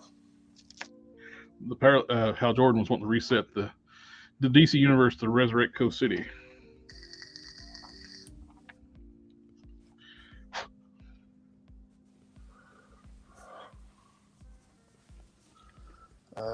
S&N Customs says they could have went back and got Vision and have him use all the stones to bring everyone back, and Widow wouldn't have had to die. Well, yeah, the Time Stone. Well, if once they had the Time Stone, that could have fixed a lot of stuff, especially given it's Doctor Strange. Yeah, because Thanos actually used the Time Stone to resurrect Vision to take his stone from him. When Scarlet Witch destroyed his stone, it killed him.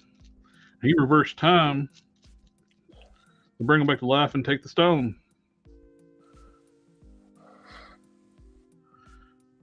So, Time Stone came in handy.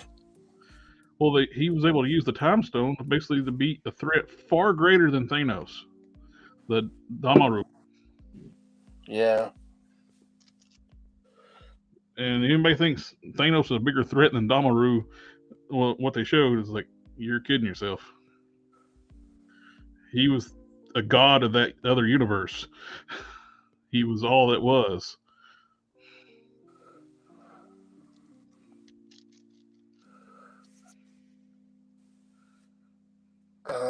Betty says Thanos was the only one who actually used them correctly. Mm-hmm. He used the reality stone, like when Star-Lord try to jump on the collectors. Yeah. Tricked him into thinking he killed him. And we got that done. What now?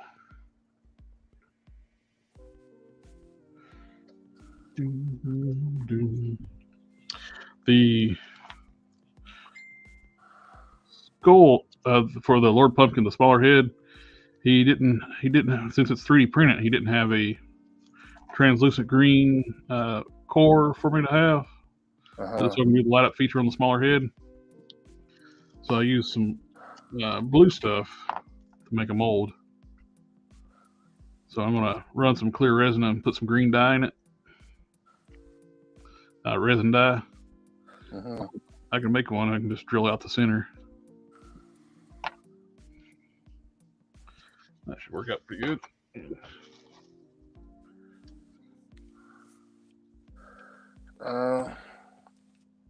Larry says, you guys are just bringing up some of the 14 million examples that Doctor Strange already reviewed and concluded wouldn't work.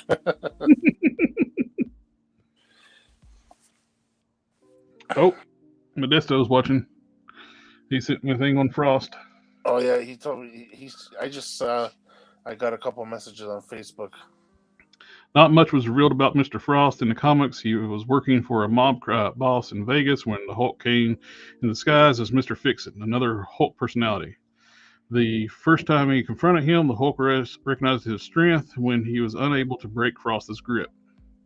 Later, Hulk went head-to-head with Frost and found out he couldn't bleed. It was later revealed that he was one of the head shop, a group of people dying of gamma radiation who were saved by the leader. His body turned out to be a powerful android with his actual head sitting on top. Oh.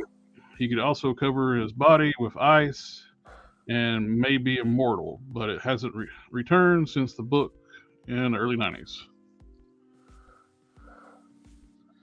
That would be cool. Get a robotic body and put like a head on it.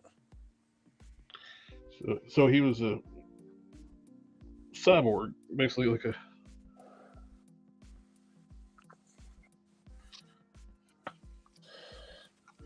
Okay, what we got? Well, I think I mentioned this before, but a lot of people were complaining about the Havoc figure not having a collar. Oh, from the Bonebreaker. Yeah, the classic Havoc didn't have his collar. You can use a bone crapper. A bone breaker. Bone crapper. Yeah, Benji. That's what my dogs do after they eat all them bones. Yeah. Like RoboCop. Yep. I've reading comics, and I've always found it amazing that the technology in the comic book universe could actually make robotic bodies as powerful as Hulk and Superman. It's like, how? Yeah. Well, same like in Dragon Ball, the androids kicked the Super Saiyans' asses for a while, and they call them androids, but they were cyborgs. But how can you make people that can blow up planets and break moons and asteroids with their bare hands? How are you gonna make a robotic body that powerful? Well, the metal would be crushed. Yeah, when it's like Kryptonian metal, it kind of makes sense a little bit, but still, just because it's from Krypton, don't make it stronger. The strength of the Kryptonians come from their ability to process radiation through their body. They don't need to eat. Same thing with Hulk, if you think about it. Yeah. Their substance comes from the solar radiation. Yeah. They can actually take in process other types of radiation, but that's their main thing.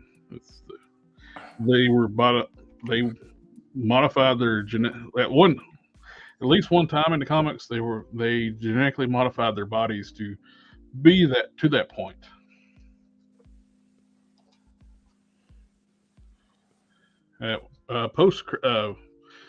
Post crisis, originally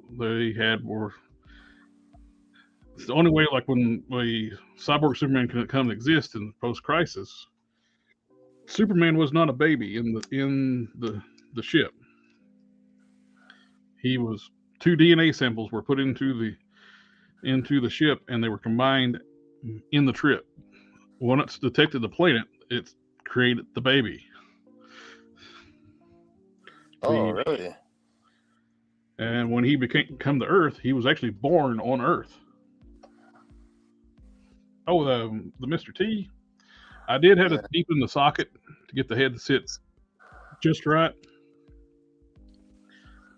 Not a whole lot, just enough for it to sit down on the neck just properly. I just use my trusty Dremel bit, which all right.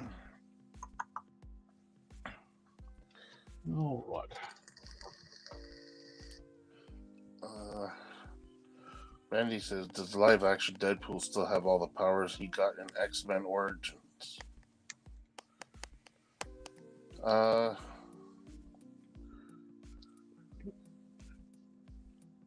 the crappy one with the sealed mouth. Mouth.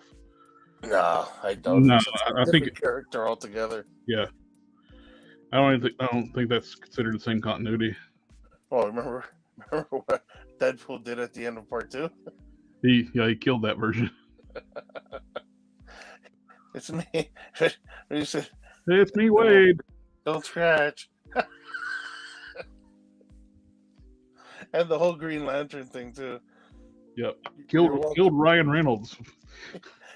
I know for about to accept the script for Green Lantern. You're welcome, Canada.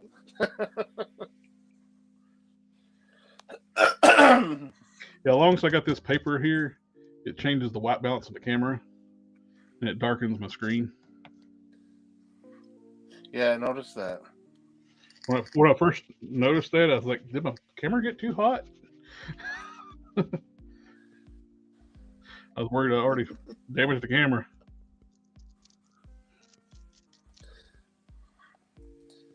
Yeah, what the hell were they thinking with that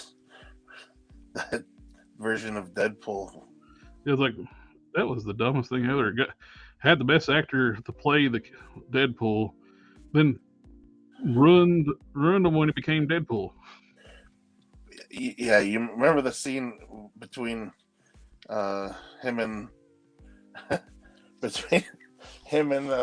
Sabretooth in the helicopter, whatever. Like, he calls it nails like a bag lady.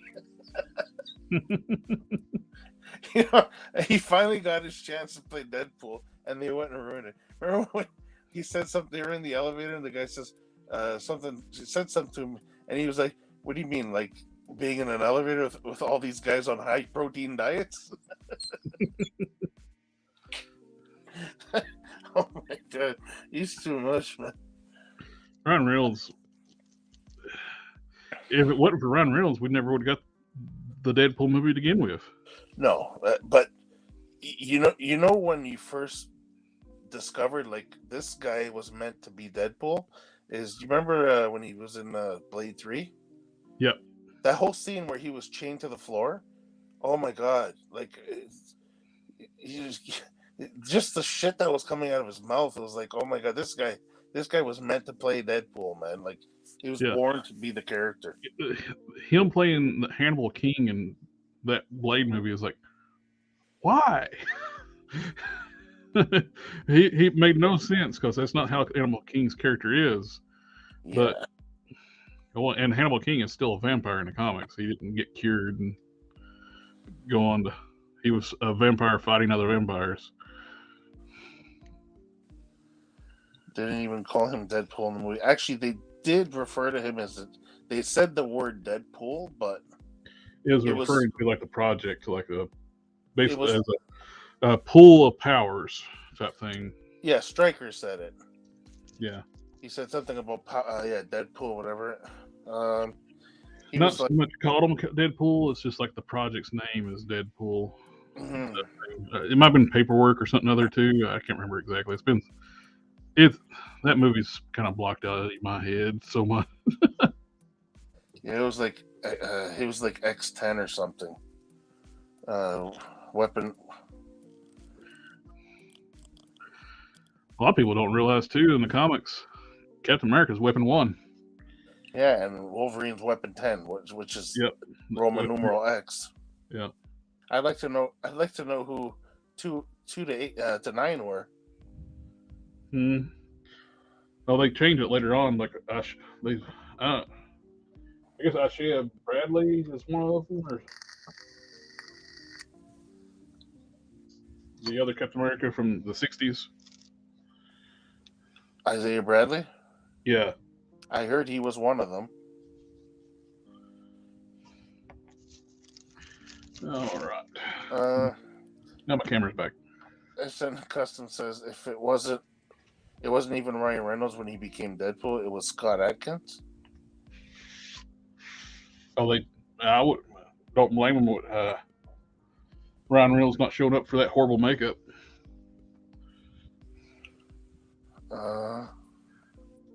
Deadpool's Weapon 11. Yeah. I bet that gets so bad.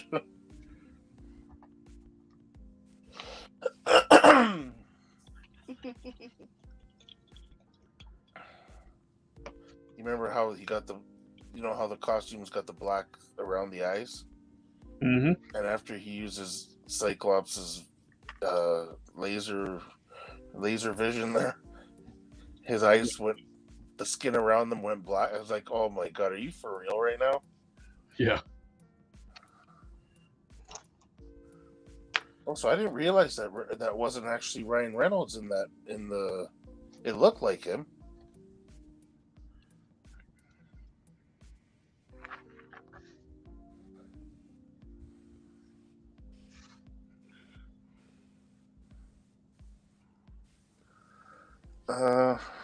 Gary says, Protocide William Burnside. The what now? I have no idea.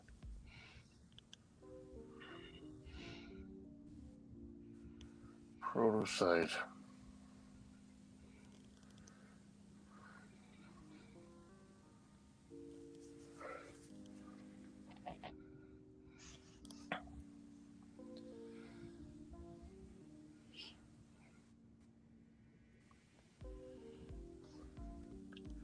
John Steele would be another weapon. Oh, John Steele would be another weapon too. He thinks.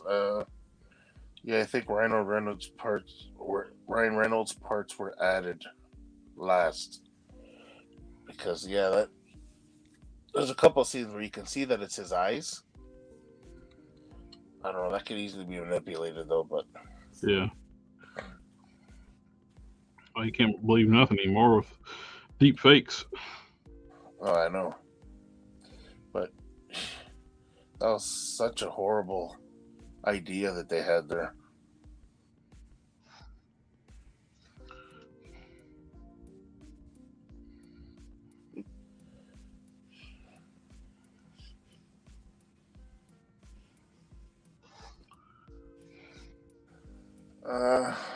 Gary says Protocide was supposedly an earlier Cap.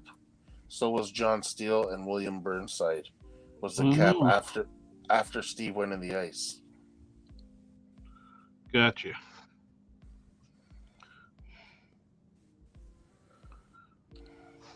It was I know it's not actually canon now, but at one time, Agamemnon, or how you pronounce his name, it was head of the Panathian group, but the Hulk was. Mm-hmm. When they revealed his true form, he was that little kid. They hinted at the time he was Bucky. Oh, really? Yep. because he's an immortal, like ancient immortal, but he's still like a kid form. The old wizard look was actually just an illusion.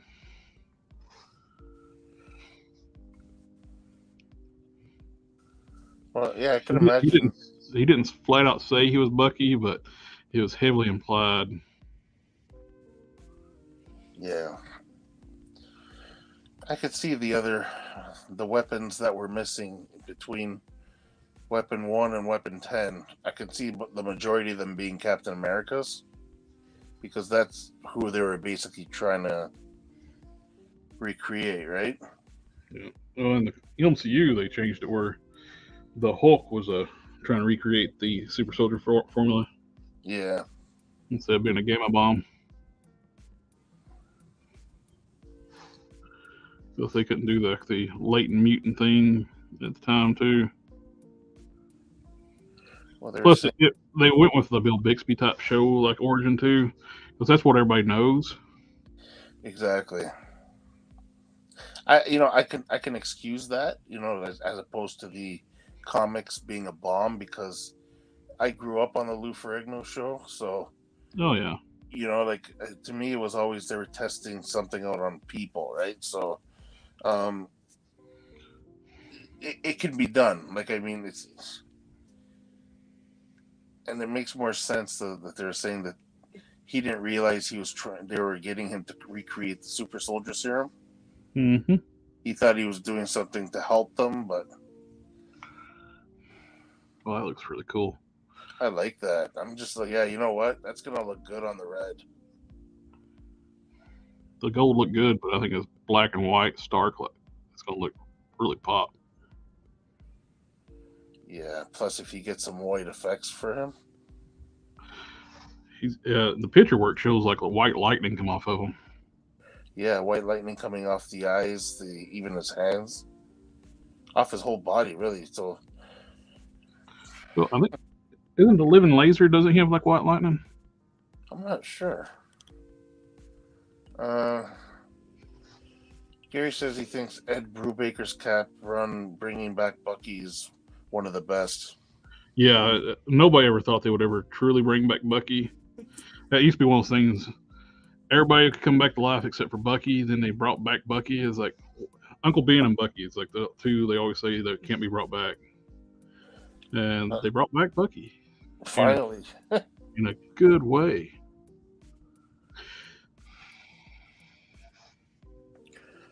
Benny's asking who you're making a custom of. The merged Sentry. When Sentry and the Void personalities merged together, his look drastically changed. He looked like the Sentry, but he was red, black, and white. His hair was black too, and his suit was red instead of yellow. His hair and white electricity would like shoot off his body. It's like one of his most powerful. Yeah, because it's the three personalities combined.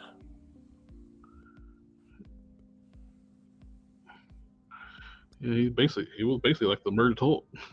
Exactly. Gary says, I'm looking more forward to seeing this Void Sentry than I am seeing that head again.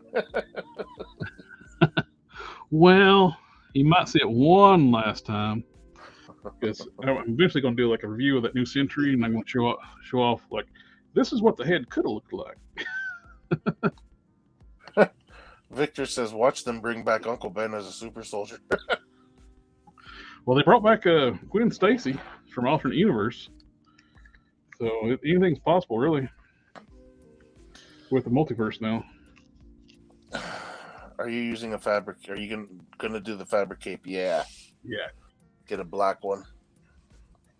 Yep, those are pretty easy to get. And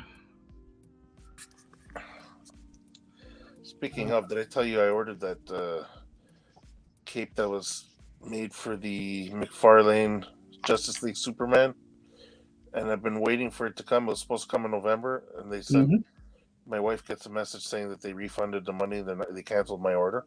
Oh yeah, you told me about that. That Oh sucks. yeah, but now I'm looking for one that will look good on there, and I can't find one. Well, just holler at Don. Commission him one. Make one for you. Yeah, because it was like a weird kind of. It didn't look like regular fabric though. It looked like it did in the movie. That kind of material. Silky like. Yeah. Yeah. I used one of those similar to that in my very first Prime custom. I actually ended up replacing it. I still got it upstairs.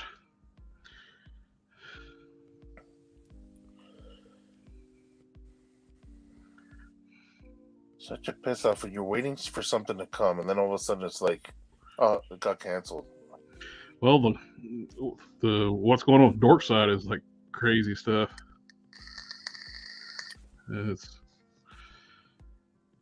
And they're not addressing what's going on either. People are still getting orders, and other people are getting stuff canceled, and other people are trying to contact them and not getting any response. Speaking of, I didn't get any emails from Dorkside for the past couple of weeks.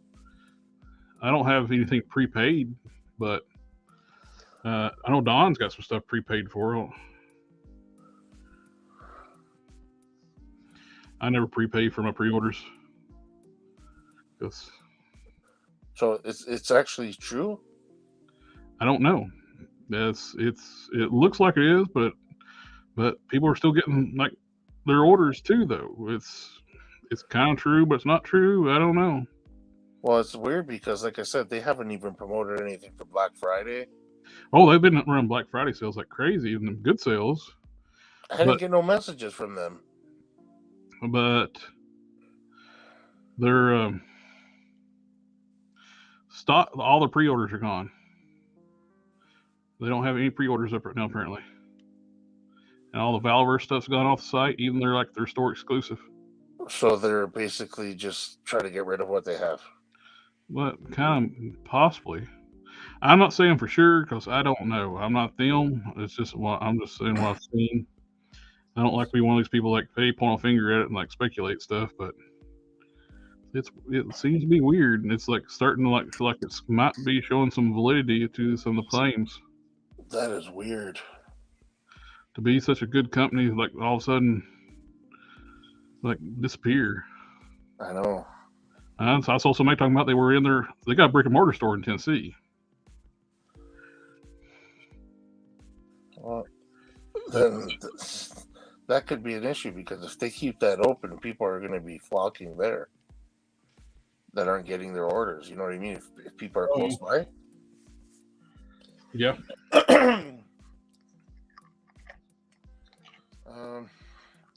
Benny says they should make Gwen the Green Goblin. Laurel, issues with Dorkside. I just made a big order with them earlier this evening. Did you prepay or just like have your card on file? The issue what I've seen people are worried like with PayPal apparently suspended their account, but that could be anything because PayPal messes with small companies. Yeah, but the thing with PayPal is after a while, like if you pay through them, after a while after 180 days you can't dispute anything. Exactly. Benny says his order took really long time. Yep. I was worried it wasn't actually going to come because all the stuff, but it did come. The original post came from an ex-employee who started his own store, so that put like questionable of the source of the original rumor. So, but the thing is, who should I use to make the Patriot? The Gwen Goblin. The Queen Goblin. I actually like that. Here you go. Patriot. That's the from was it Young Justice? The I see Bradley's grandson, I think.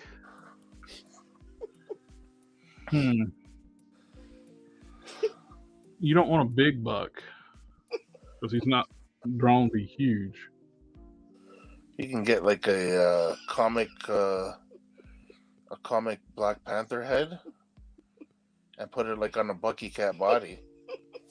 Either a Bucky cap or a Spider-Man UK style buck.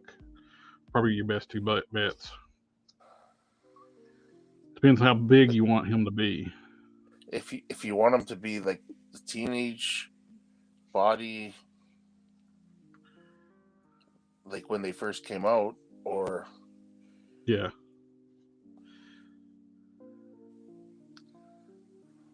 With the shape of the chest, I think probably one of the nicest looking ones would be the Spider-Man UK, and use the do the lower leg swap I did with the Sunfire lower legs from the knee down. Gives you that nice tapered look to the legs.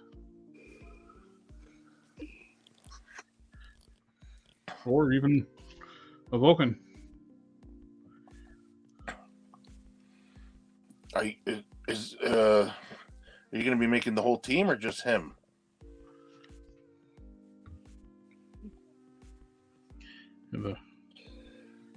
For Hulkling, I would probably suggest probably this guy. Oh yeah. Well, it's the same size as.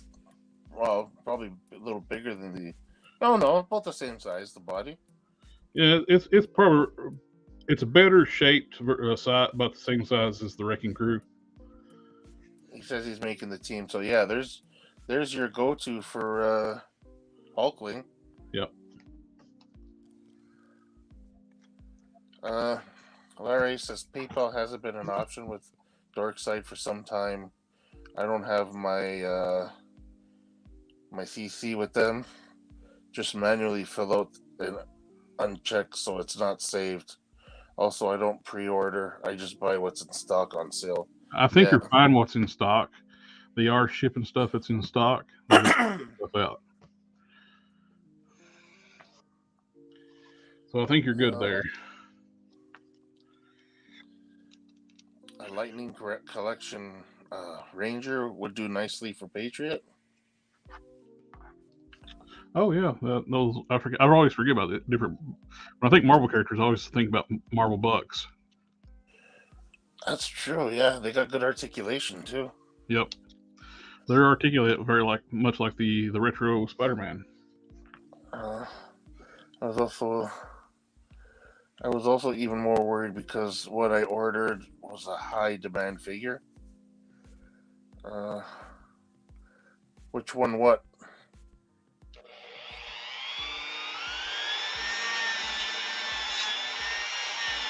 So I thought it got canceled. That Kit Bash makes his torso look even wider.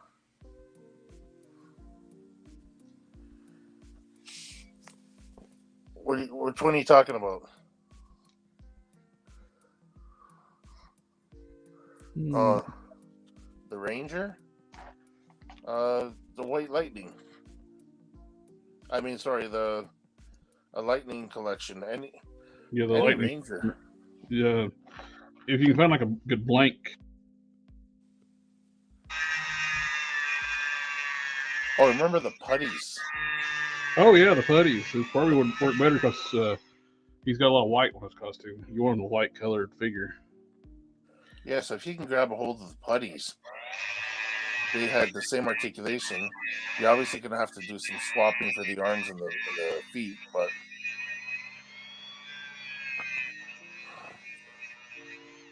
the big thing is to get the chest right. He's got that button buckled shirt. It's a bigger mold, but Star-Lord, the AIM Soldier, that Ghost Rider body. Oh yeah, it's got the look that like you would want for him. Oh hell, go with the AIM body. You can get those I think you can still buy the 2-packs on Amazon for a decent price. Is it that one though? Yep, it's got the regular aim soldier, and it's got one of the tactical ones that come with it. Because I thought the 2-pack was the bigger one. No, you're thinking of the Hydra. Oh, that's Hydra. That's right. Yeah. Symbiote Spidey, the Vulcan mod. Oh, the Vulcan mod, like the elbow for the shoulders. You trim those pegs off, and you get a lot more range of movement out of them. Mm-hmm. It makes the arms a little bit looser, but it's not bad. On my Captain Marvel, I took the butterflies out and did the internal channel mod. Yeah. You get the same range of movement, but it's much harder as you just trim the pins. It's getting the butterflies back in is the hard part. It's a pain in the butt. Larry says there have been multiple instances with Dorkside where the shipment is missing an item, and their invoice is also missing a mark from whomever QC'd it, but they didn't initiate the notice and refund. I had to.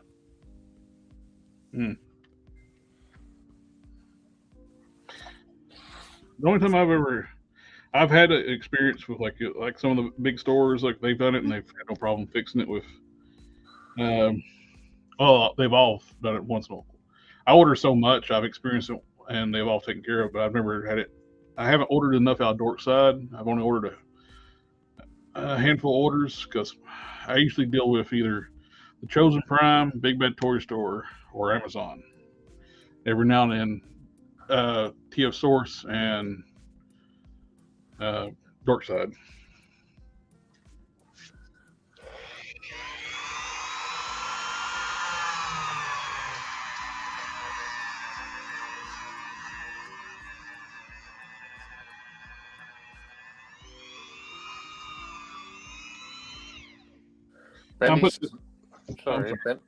Benny says no, you swap the arms. This one. Yeah, well, I was down an arm. I was looking for arms to fit because at the start of the show I was showing this like little PSA for people, like when you buy a figure with pinless joints, check your joints. I got done with my Captain Marvel. Then I start taking some pictures for do like the video showcase on the YouTube channel. I start to bend this arm. I didn't have to prep the joints because it's red, so I didn't have to worry about it. So I never removed the arm. There's no elbow joint. It is one solid piece. Wow. You can see the seam line where it's all injected together. If they leave this elbow piece out when they inject the plastic, the plastic for the bicep and the forearm just fills in the missing part because it's part of the tooling. So I had one of my extra Vulcans, I had to grab another right arm because this is one solid piece. I was sitting there like, what the heck? I thought it was like, did a bonehead move and like the paint seal that shut? Then I got looking at it. No, that's one arm. That's one piece. This has been happening a lot with the pinless joints. Oh, wow. Remember Steven said it happened to his spinneret. And a lot of people are talking. Someone else was like one of the previous other streams in the chats was talking about his Quake. The neck was one solid piece. Oh, and I've seen it a lot in the collector groups too. So that sucks for people who don't really open their figures right away too. Yep. Same way with the Vulcan. Now I need to go check my other Vulcans. This is the Rick Flag figure. I just took this vest off just to see if a Valorverse vest would work on it, and it does. It looks great. But it's a crappy figure to waste a good vest on. So I'm just putting the old one back on. Yeah, you don't. I'm not wasting one of my good Valorverse vests to put on this thing. No. I just want to see what it'll look like. if you. Victor says, "Good old Hasbro with their excellent quality control." Oh yeah, and that was one of the figures you could see in the box, and it's just gonna keep getting worse and worse. Yeah. Oh well, I'll just pay closer attention. There were plenty of sales on figures happening from retailers and e-tailers this Black Friday, Cyber Monday. Probably be more wallet relief. Yeah. Definitely, it's especially with the new price points. Like we're paying $25 a figure right now, and the quality control is crap on these things. And so when they go on sale, it's like, yeah, load up. I rather just. Well, that's one thing. McFarlane has such great distribution on those figures. So every store has a surplus, and they end up putting them on clearance. Randy says it happened with his Iron Man torso when he opened it.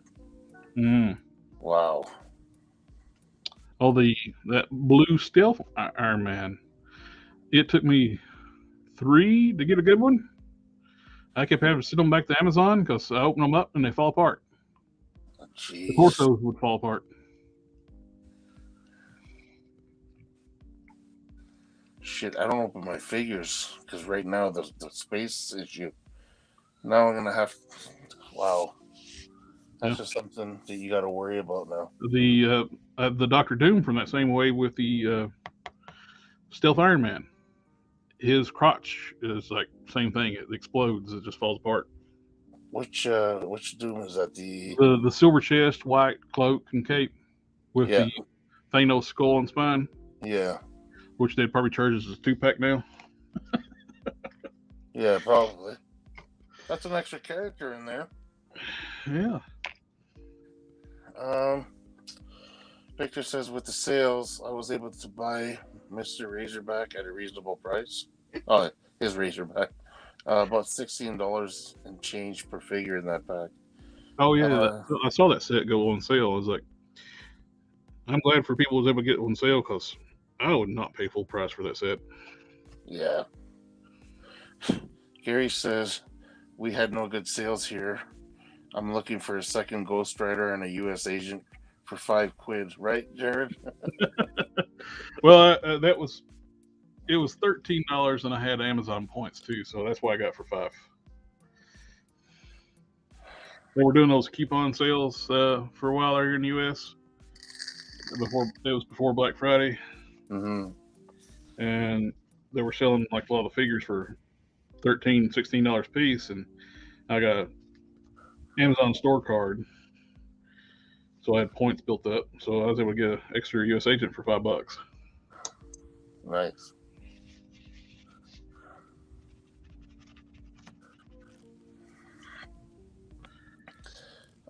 Laurie says I should have picked up more Rick Flags when he was five below. Same here. I saw them too, and I wish our Army built that thing, and they make great generic soldiers. I saw, and they were covered up with them. And then when I saw I wanted them, they were all gone. You saying is that Rick's original ballpoint? Yeah, he's got like a Marvel Legend sized ball joint on the top of his head. That could have came in handy.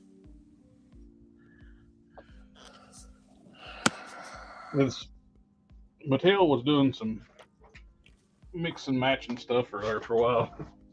Yeah, they were all over the place.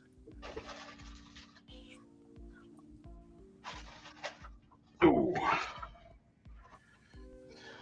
The head's not removable normally, but I heat and pop the head off and dremeled it out where it pops on and off like a Marvel Legends head now. Nice. What do we got here? Penny says it was an AI Iron Man, and the lower articulation in the torso was molded together, and it made my hands sore getting it unstuck. Oh yeah. Gary, I'm not even on Amazon. I don't mind paying full price for a figure. I want, but for second to unbox or customize, I need cheaper. Meant to be saving for next year. Oh yeah, I understand. That's why when I usually see stuff cheap on fodder, I try to pick it up, especially now. Like, you don't know if you're going to find anything cheaper. Yeah. I got ollies. I need to make a trip out there and pick you up one of those 2-packs. Well, the Yeah. Red Guardian 2-pack and what's her name 2-pack. Yeah, I just want that head just in case. Okay, that looks pretty good. Got the blue on the front. Yeah, this was almost like a. If this, I would say this was a tester's color, this would be like deep blue sea. But this is just like regular blue for Tamiya. It's like X4 blue, and it's like super dark. I like the dark blue. I do too. It's a different type of the tester's dark blue. It's almost got like a purpley look to it. It's real deep, almost like a plum. Yeah, it's the same. It's the blue I used on the Quasar. Yeah. And this has got like a more traditional looking dark blue, I would say, I guess. It's very close to the blue on. It's already on Vulcan. Yeah. I do like these arms on this Vulcan body, though. And I was like, now who can I make out of this? Larry says Target has the U.S. agent with controller Build-A-Figure piece for $17, and it's a part of a buy two get one free sale right now. So that's 33% off. So 11 something each. Not bad. I wonder if the Thor is on the same.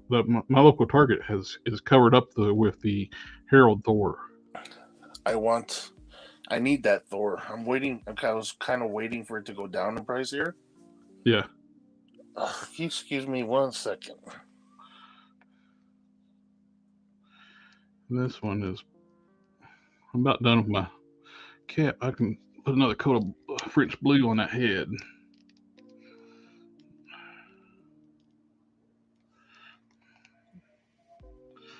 Where is my French blue? Here we go.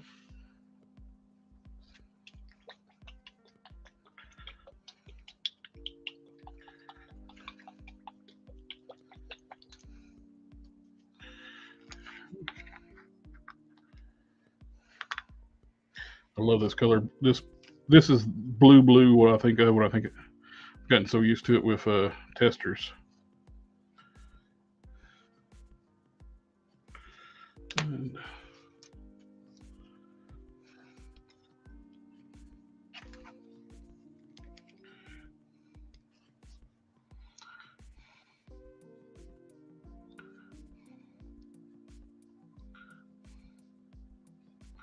it's right out of the bottle. It's a good Captain America blue.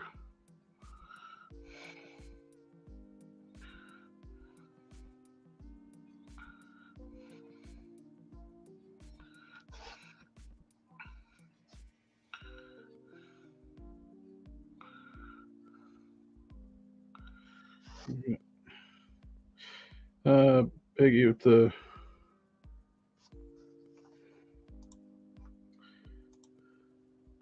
I love custom fodder lots for exact reason. Yeah, it's great to find a good lot off eBay and feels real good when you get them cheap. It cost me too much in flight, so it wouldn't be worth it. At all. I really like that cap. I'm going to do a slightly different take on it eventually. Yeah, it's really. I love the body on this. It's just he was very short. Kind of hope that Hasbro makes an Enforcer set with a big man, but knowing them, it's going to be crap. They'll use some their own bodies like they do all the time. They're going to keep me in business content to just make them proper. I guess that's good for the channel.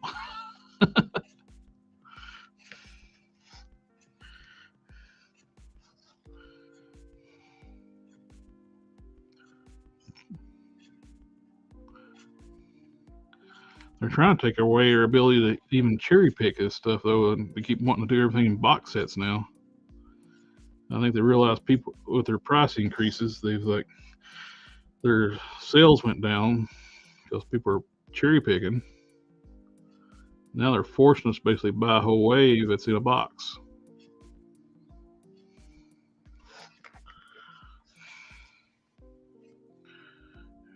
If you want character X, you gotta buy the 4 other figures in the box set.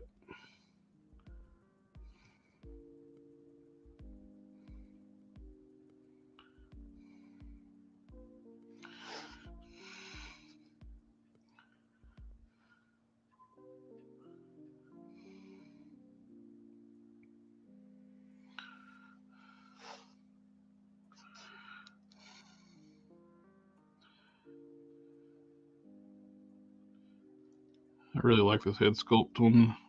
I like the helmet look, but it's awful small. I'm back.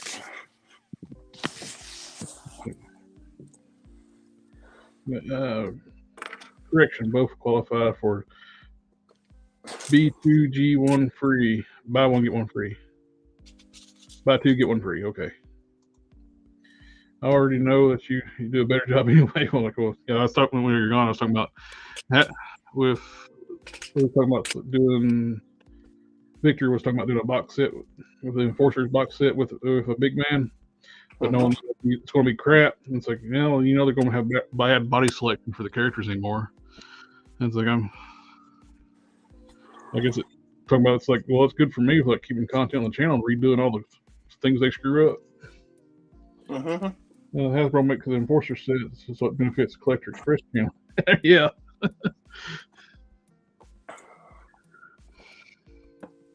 I still find it funny, like we're about to hit 3,000 subscribers, and some of these other channels like try to ignore like we even exist.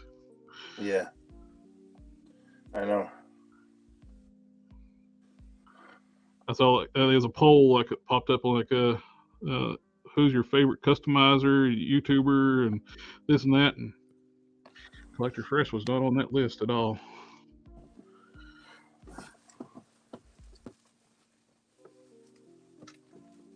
I'm not in any of the clicks. Well, I don't know. And I don't care to be. I'm fine. I guess they really like They really like. I don't know. They got their favorites, man. Yeah. Well, I think it's just funny. Like, so it's like, even though some of these channels, they were like on that list, like who your favorites are. It's like, well, we've got a lot more support than the channels that's on that list. Yeah. We got a great bunch of people come in and support us, come in and participate in the chat. We got a good customizing community going on too. Exactly. Where do we leave off here with the comments? Oh, Burlington Coat Factory had a theme for $7. Nice price drop from what that mold went for when it was first Walgreens exclusive. Yeah, I guess it's the retro or the black and blue suit. Was it? I guess the BCF really are more than just coats. Burlington Coat Factory more than just coats. Yeah. I don't think they even advertise that they're a coat store anymore. Sam Duggan's in the house. What's up? Hey, bud. Yeah, Oh, I'm sorry. Go ahead. Oh, no. I was just saying I was waiting to see if that Thor dropped in price, but he did not. I can see it being like a Vulcan here soon, though, because Target's got cases of them. So that could happen.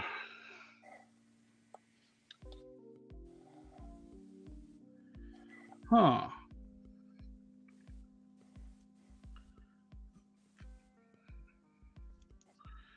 If that's the right diameter, these boots will actually look killer on this body.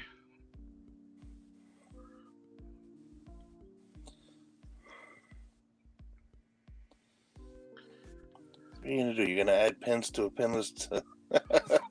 No, I'm just from the boot cut. Yeah. If the pins are compatible, that would work. Gary says he did get his Herald Thor cheap. I usually look for those figures on eBay and chance my mitt. Yeah, some people they buy waves just for the bill figure. Yeah. Victor says he's waiting for Blue Marvel to drop in price. Oh yeah, I wouldn't mind pick up some of those. They'd be good fodder.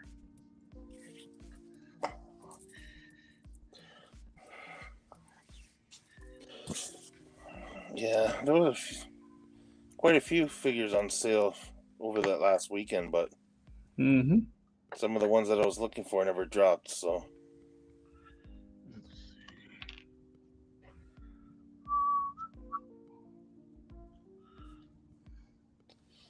Oh, that looks so good.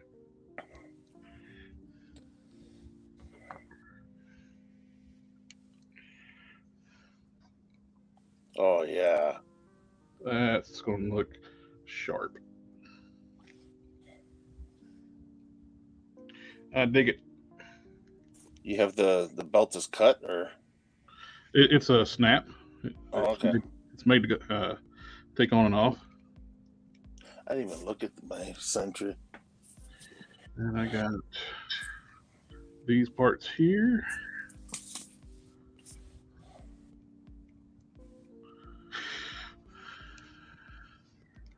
I got the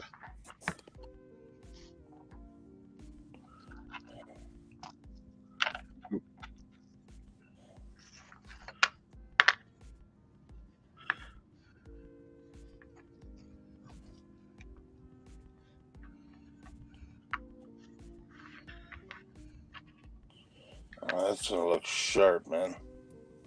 there's the other one. Yeah, once that cape gets on there, oh And plus there will be black around the neck. yeah. And I guess basically just got to paint the eyebrows on the head.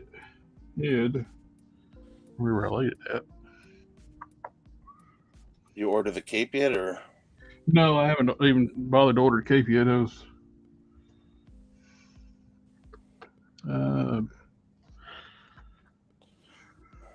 Here we go. I'll just put a Undertaker.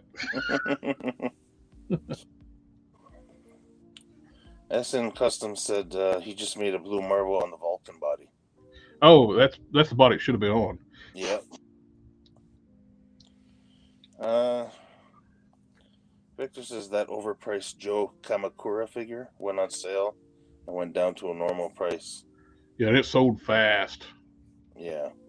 And when they put it at regular price, and it didn't last long at all. Show.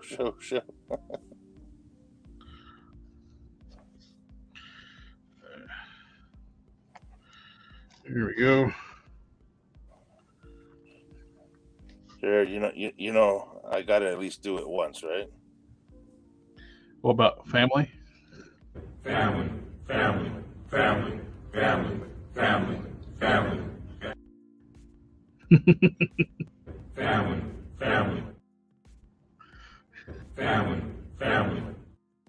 All right then. Family.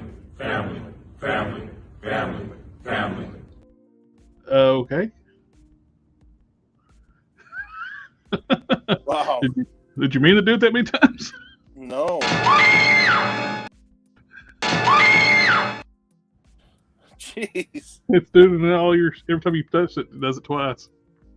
Yeah, that was weird. But yeah, that's just to let everybody know that we consider you family at the channel. Yeah. This is gonna look badass. The cape's gonna hide the weird peck thing too on its mold. Yeah. Because it's super shiny now. I don't have the final finishes on it. It'll be more of a satin finish. It'll look like this when I'm done. Yeah. Thanks.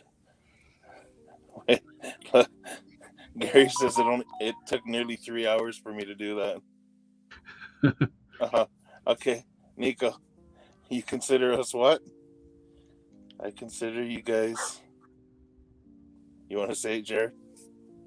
Family. family, family, family, family. At least There it you didn't go. fit 4 times this time. No, it wouldn't go away. I was trying, and I, Every time you clicked it, it just put it right back in the queue. yeah, Yeah, that death metal hair works perfect. I dribbled the hair out to work on the sentry head. Oh, that black and white, that's the way to go. yeah. The gold looked cool, but yeah, this looks better. I like it.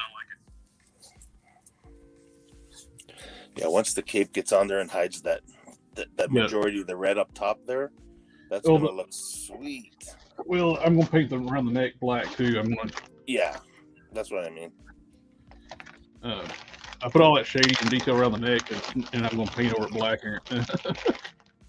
I'm gonna do the same pattern this up top, Yeah, just in black. After the paint cures a little better, using it. But yeah, I am really happy how this is shaping up. yeah, that hair looks good too. And these adds so much too, better than just painting the forearms. Actually got sculpted detail. You know what's good about it too is, like I said, instead of just using the sentry head and painting the hair black, it looks like it. You know what I mean? It looks slightly different now. Yep. With the Well, it's hair. got that wind swept look too, like they show in the artwork from referencing too. Yeah. So Laurie says the recent ML thing on the bubble card, like the rest of the Fantastic Four and Psycho Man and High Evolutionary, Entertainment Earth has the controller and Invisible Woman for $680 and $750. Oh, Plus, nice. you can get an extra $10 off with code. Bendy. Family, family, family.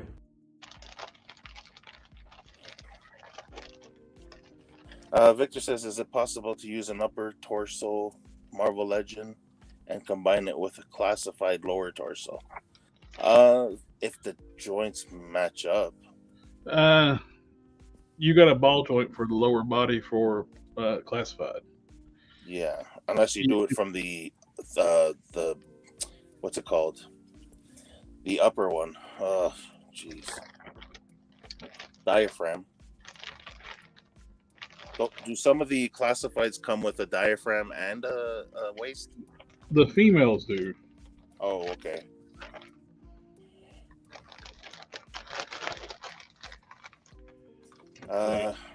Yeah, no, Bendy, you know what? It's a different format between Legends, Classified, and even Lightning, the Rangers. They all have different... So here's the classified gung-ho. There's a ball joint in this waist piece. The waist are like a little small piece. That's kind of like McFarlane does, but they do it better. You got the ball joint going into the waist piece, and they have a cover on it. Overlay. One of these. This slips over top. And that's your waist cover. So really, you could probably use like Vulcan, where he's got the soft legs. You can use Vulcan legs on this if the ball joints are the same size. I don't know. These might be too small. I'd have to pop them and see. They do everything to mess up with the customizers, eh? Yeah, and so using this directly onto Marvel Legends, not really feasible unless you really modify the Marvel Legends waist, or you can use a ball joint, or vice versa. But you want to keep that ball joint where you got that nice rocking motion. Yeah, that's such a useful point of articulation. You get so much better natural bends when you got a ball joint at the bottom, and yeah, if you got a diaphragm up top, even better. Yeah. If you have a diaphragm, You can get really good motion. The females have the diaphragm joint and the ball joint.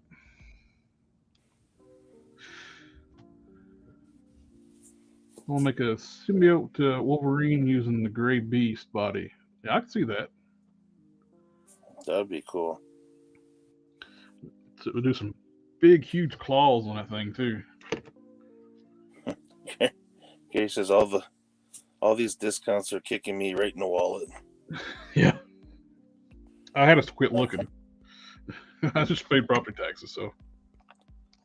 Retro Invisible Woman has the look like she just entered the bathroom after the Thing used it. Well, she looks like Renee Zellweger. And that other actress too that played, was it Thing's mother in American Pie? What's the character's name? Oh yeah. I know who you're talking about. Stifler's mom. Yeah, she does a lot of stuff. That woman. Yeah, She looks.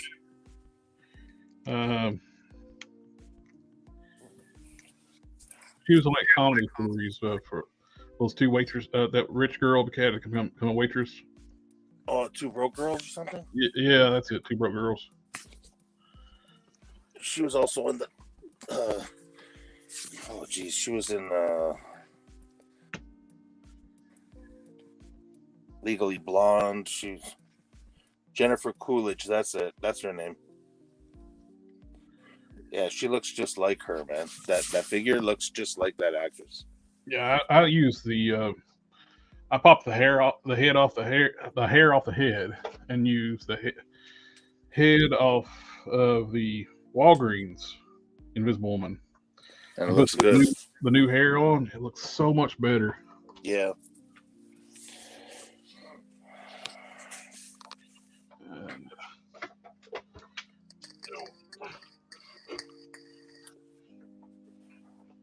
I'm gonna take the tattoos off this chest right quick, and then I think I'm gonna call it quits for tonight. Yeah, you did quite a bit of work. And we got 2 more shows. Well, 1 more show this week technically. Then Sunday starts the new week. But what are you doing? What are you doing with this gung ho?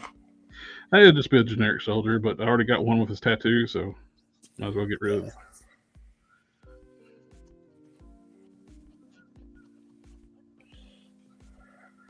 Man, that's on there good. It's coming off, but man, even Windsor Newton's having a hard time with that.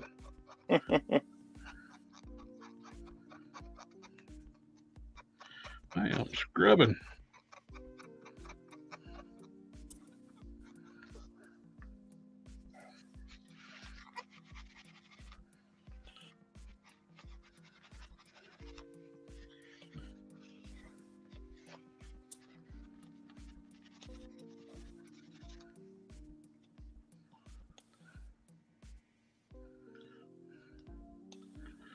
They really put a lot of paint on that thing. Look at how much. I know.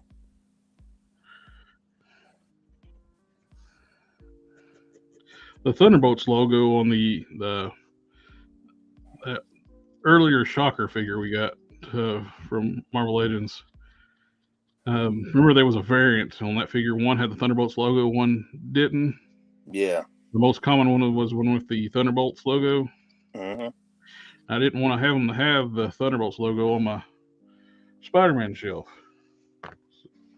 And I originally tried it with the nail polish method.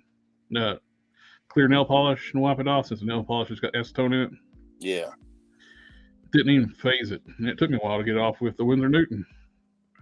Some of these tampos are hard to get off.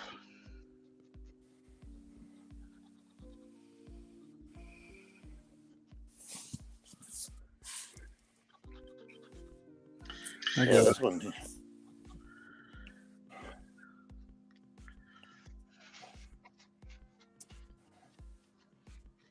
Yeah, they really got that one on too. Yeah. I think I'm going to stop here, though. It's starting to get the plastic soft. I'll let it sit and hit it again another day. That's one thing with the Winsor Newton. You use it too much, it starts eating at the plastic too. Yeah. Don't touch any of your painted stuff now. Let me grab the Sentry right quick. Oh, you imagine that? I'll have red paint all over my hands.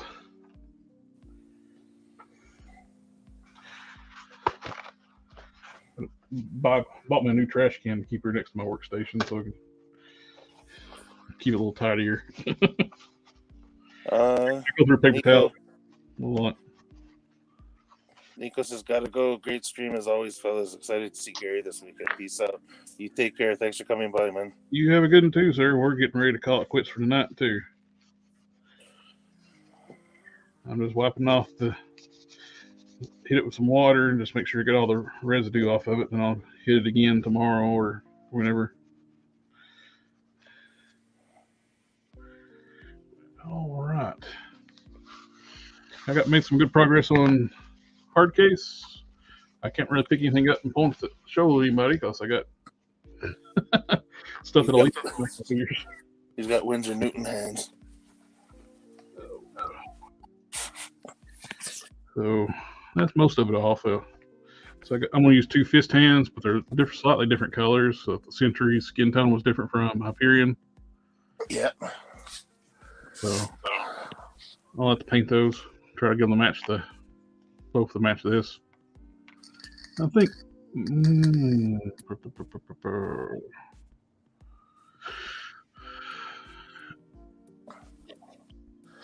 Yeah, that's close. I may end up just painting the face too. That's where everything's not, all the skin tones are painted and not just plastic, raw plastic. Yeah. So I'll end up painting I'm gonna paint all around the neck here too. That's why I was being sloppy about dry brushing. Mm-hmm. I don't paint the flesh tones around the neck and basically like a squared off section around the neck because it's going to have a chest armor on it. And I'm touching that with Winsor Newton hands. Gary says, great work, nice work tonight. Some great stuff coming. See you Saturday. You have a good night. You have a good night or good morning. Good morning. Yeah. Oh, I made one for DCUC Buck before. And like that. This is actually a 2.0 I was actually going to do with DCU. The original one I scrapped it. I wasn't happy with it. But that's the armor I made for it. I'll make one similar to that. How'd you do that with styrene? Use styrene and heat gun and bent it around. Yeah. You can just conform it to the fifth body. I made the mistake when I did it though. I cut these slots before I bent it. I should have done that afterwards. That made it like put styrene inside to fill the slots back up and sand them back smooth because they distorted it when I heated it. So I'll be doing a similar armor for that, but scaled up for Herc's torso. Eventually I'm going to finish this up too because I still got my original DC UC style customs. Yeah. I'm going to keep them for nostalgia. Of course. So plus you got Prime in that body now too, right? Well, I've started redoing him, fixing some of the stuff I wasn't happy with. He's actually parts in my work in progress box, but I'll eventually have him there. But that was the original concept for Prime, to do a DCU on that Despero body. Mm-hmm. So it was kind of cool, like do full circle and come back around and do that. Like I've got to eventually. We got the L'Oreal. I'm sure Jarrett's scrap pieces would be a newbie's customer's treasures. I appreciate that, sir. Yeah, there's a lot of half-done customs in there. Yeah, I'll start working on something other and I'll start over and scrap what I was working on before. I got my He-Man I need to eventually finish too. But basically it's going to be, I'm not going to leave the belt, the waist cover like this. I got to paint that. It's just too boring looking. Just the flat brown plastic. I got to put some shading on that and redo the silver. Same with the harness. Probably have to glue the harness because this sucker will not stay closed. But I got to make some boots for it. And that kind of. I wonder how hard it is to get one of those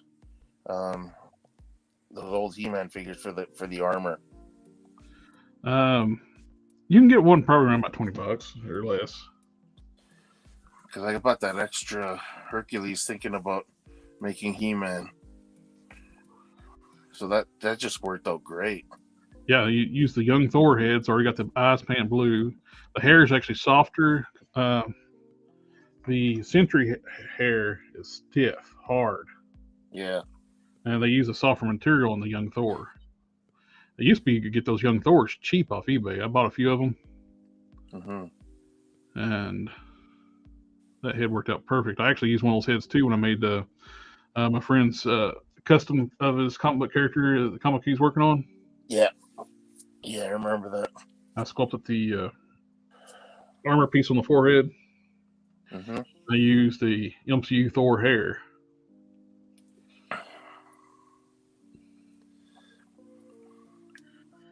It looks pretty good. Yeah, it does.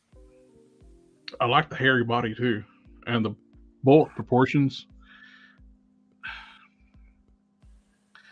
It's kind of a damn shame right now Mattel can't make a good He-Man figure. And it's their product. You know, you think about that though. It's like He-Man figures look so unrealistic. Well, before we go, let's take a quick look at the 40th anniversary He-Man. These are on sale right now at Target. I think for like $15, like 17, $15.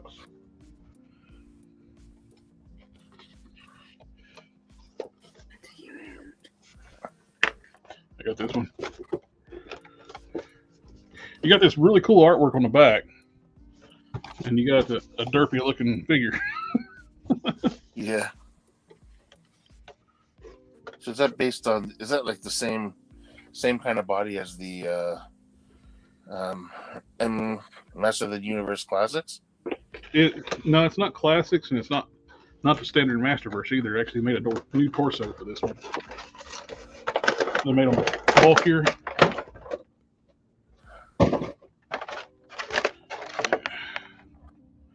It's not bad.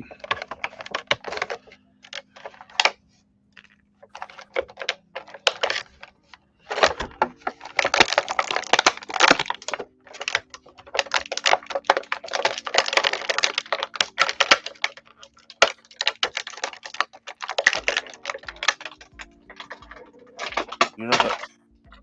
Did you get the Newton off your hands? You what now?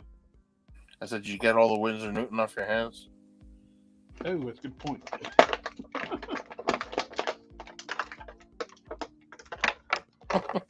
And you were just handling that your custom there. Well, I have no paint on that except for what's That's on there true, already. Me.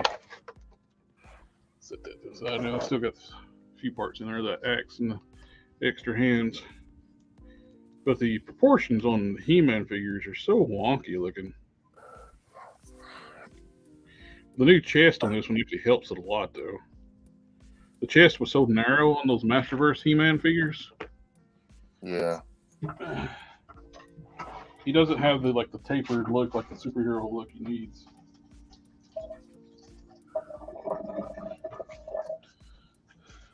Is that a Target exclusive? No, you can. It's everywhere, but it's just on. They're all Masterverse stuff's on sale right now. All Master Universe stuff is on sale at Target this week. So that doesn't help me out. Unless you want something, I can pick it up for you and stick it in your pile. Yeah, I don't know. I'm thinking of That's actually not. It's not terrible. It's that chest helps a lot. And I went through and picked out the best head they had too. They had all of them. Some of them, the head, like the eyes were painted off center, and the hair wasn't glued down right. Pinless too, eh? Yep. Dude, they can print these things. Pixel Dan was at Mattel's creation, their like design studio. They have color printers where they can just print these as one thing, and it looked like this. There's just no paint. The cross wouldn't be painted, the eyes wouldn't be painted. Just like this. Seriously, eh? It's got like a structures around it, and they just washed it off, and that structure dissolves, and you got left with a figure. So they can wrap it. The articulations in there and everything. Yep. Holy shit! That was amazing. Now that's kind of crappy there. Like all of the orange bits are plastic except for this one, and it's painted. Now they painted the orange on this. I would rather they painted the maroon and have this molded in orange. Yeah. It's a good lobby looking paint too. What kind of is that a diaphragm or an ab crunch? It's a diaphragm. Oh. Don't go back very far. It's like basically straight up. Crunches forward, basically like a single click. It's kind of very restricted. It goes down a little bit, not bad.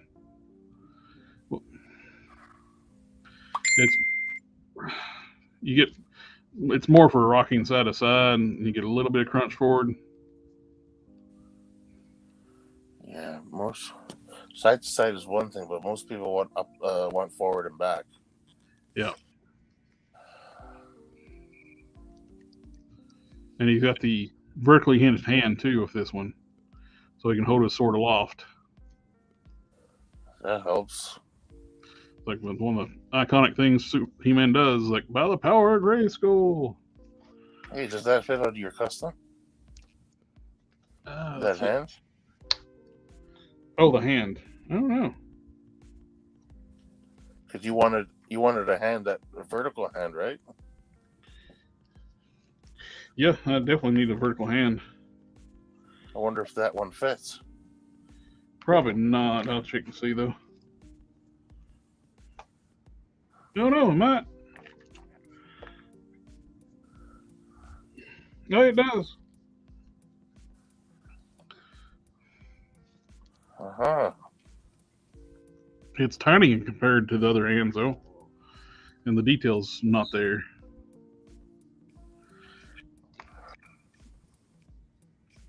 And that sword is warped.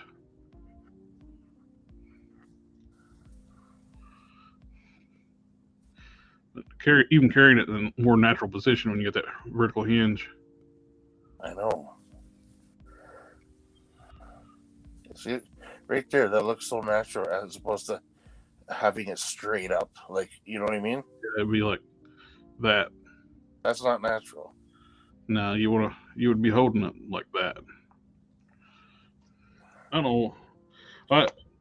Herc shouldn't have had these horizontal hinges because they were there for the melee weapons with the modern Hercules they made first. He had the sword and the mace. Yeah. So I'll take the loincloth piece off, and I'll paint the trunks brown. I'll detail the loincloth and the harness. Touch up these gauntlets for the forearms.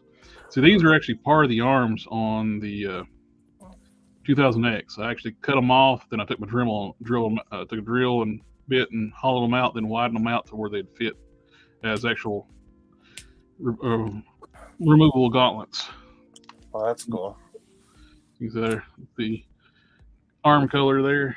So they are molded as one piece to the arms of the original figure.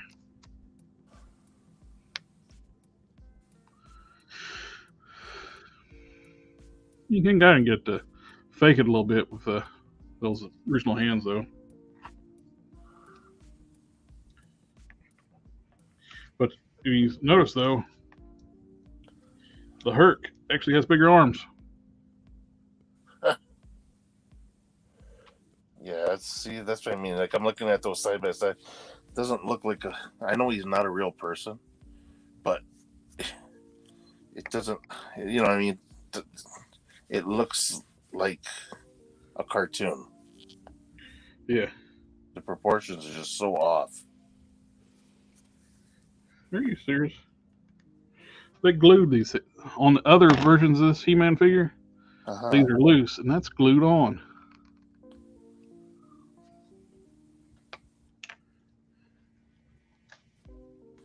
You dropped your hard case there. Oh. Yeah, they glued it on. I just ripped it off. I don't know why they glued it on for. Plus, they glued it on the wrong way. There's the notch that goes in this slot, and they had it on the other side. Oh, yeah, they figured it's going to be glued anyway, so. Is the other one glued on too? No, the other one's not glued on. Wow. So that's the problem when they paint this orange too. Some orange paint rubbed onto the forearm.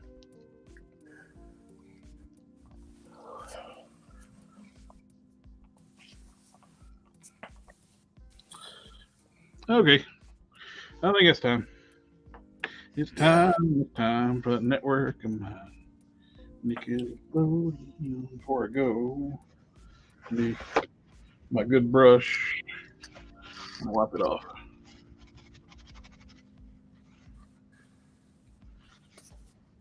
To everybody who's still with us, thanks for coming by. Yep. Thank you guys. So it's always a pleasure hanging out with you guys and getting to chat with you in the comments. Remember, we got Saturday's show with Gary as our customizer spotlight, so come join us. That'll be 7 p.m. Eastern, midnight to GMT, I think where it is, where Gary's at. Europe. Yeah, Scotland. North of Edinburgh.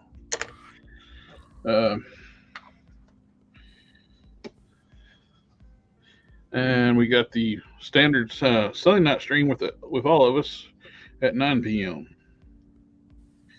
And I did have that poll up recently, and 9 o'clock won pretty well, hands down. It's going back for a while, a tie between starting at 7.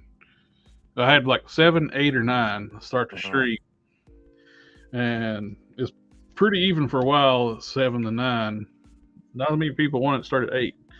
I think that's Yellowstone. So 9 it is. All right, my friends. You guys, thank you again for coming out and hanging out with us. Let me get to the right screen here. Remember to like, share, comment, subscribe, and come check us out on Saturday night where we do a customizer showcase. It's interviews. We get a little bit of toy talk in, talk about the customizer's work. A little Q&A. A little bit of this, a little bit of that, and it's fun show. And come one, come all. We enjoy talking to everybody there. And we'll see y'all next time. Take care, guys.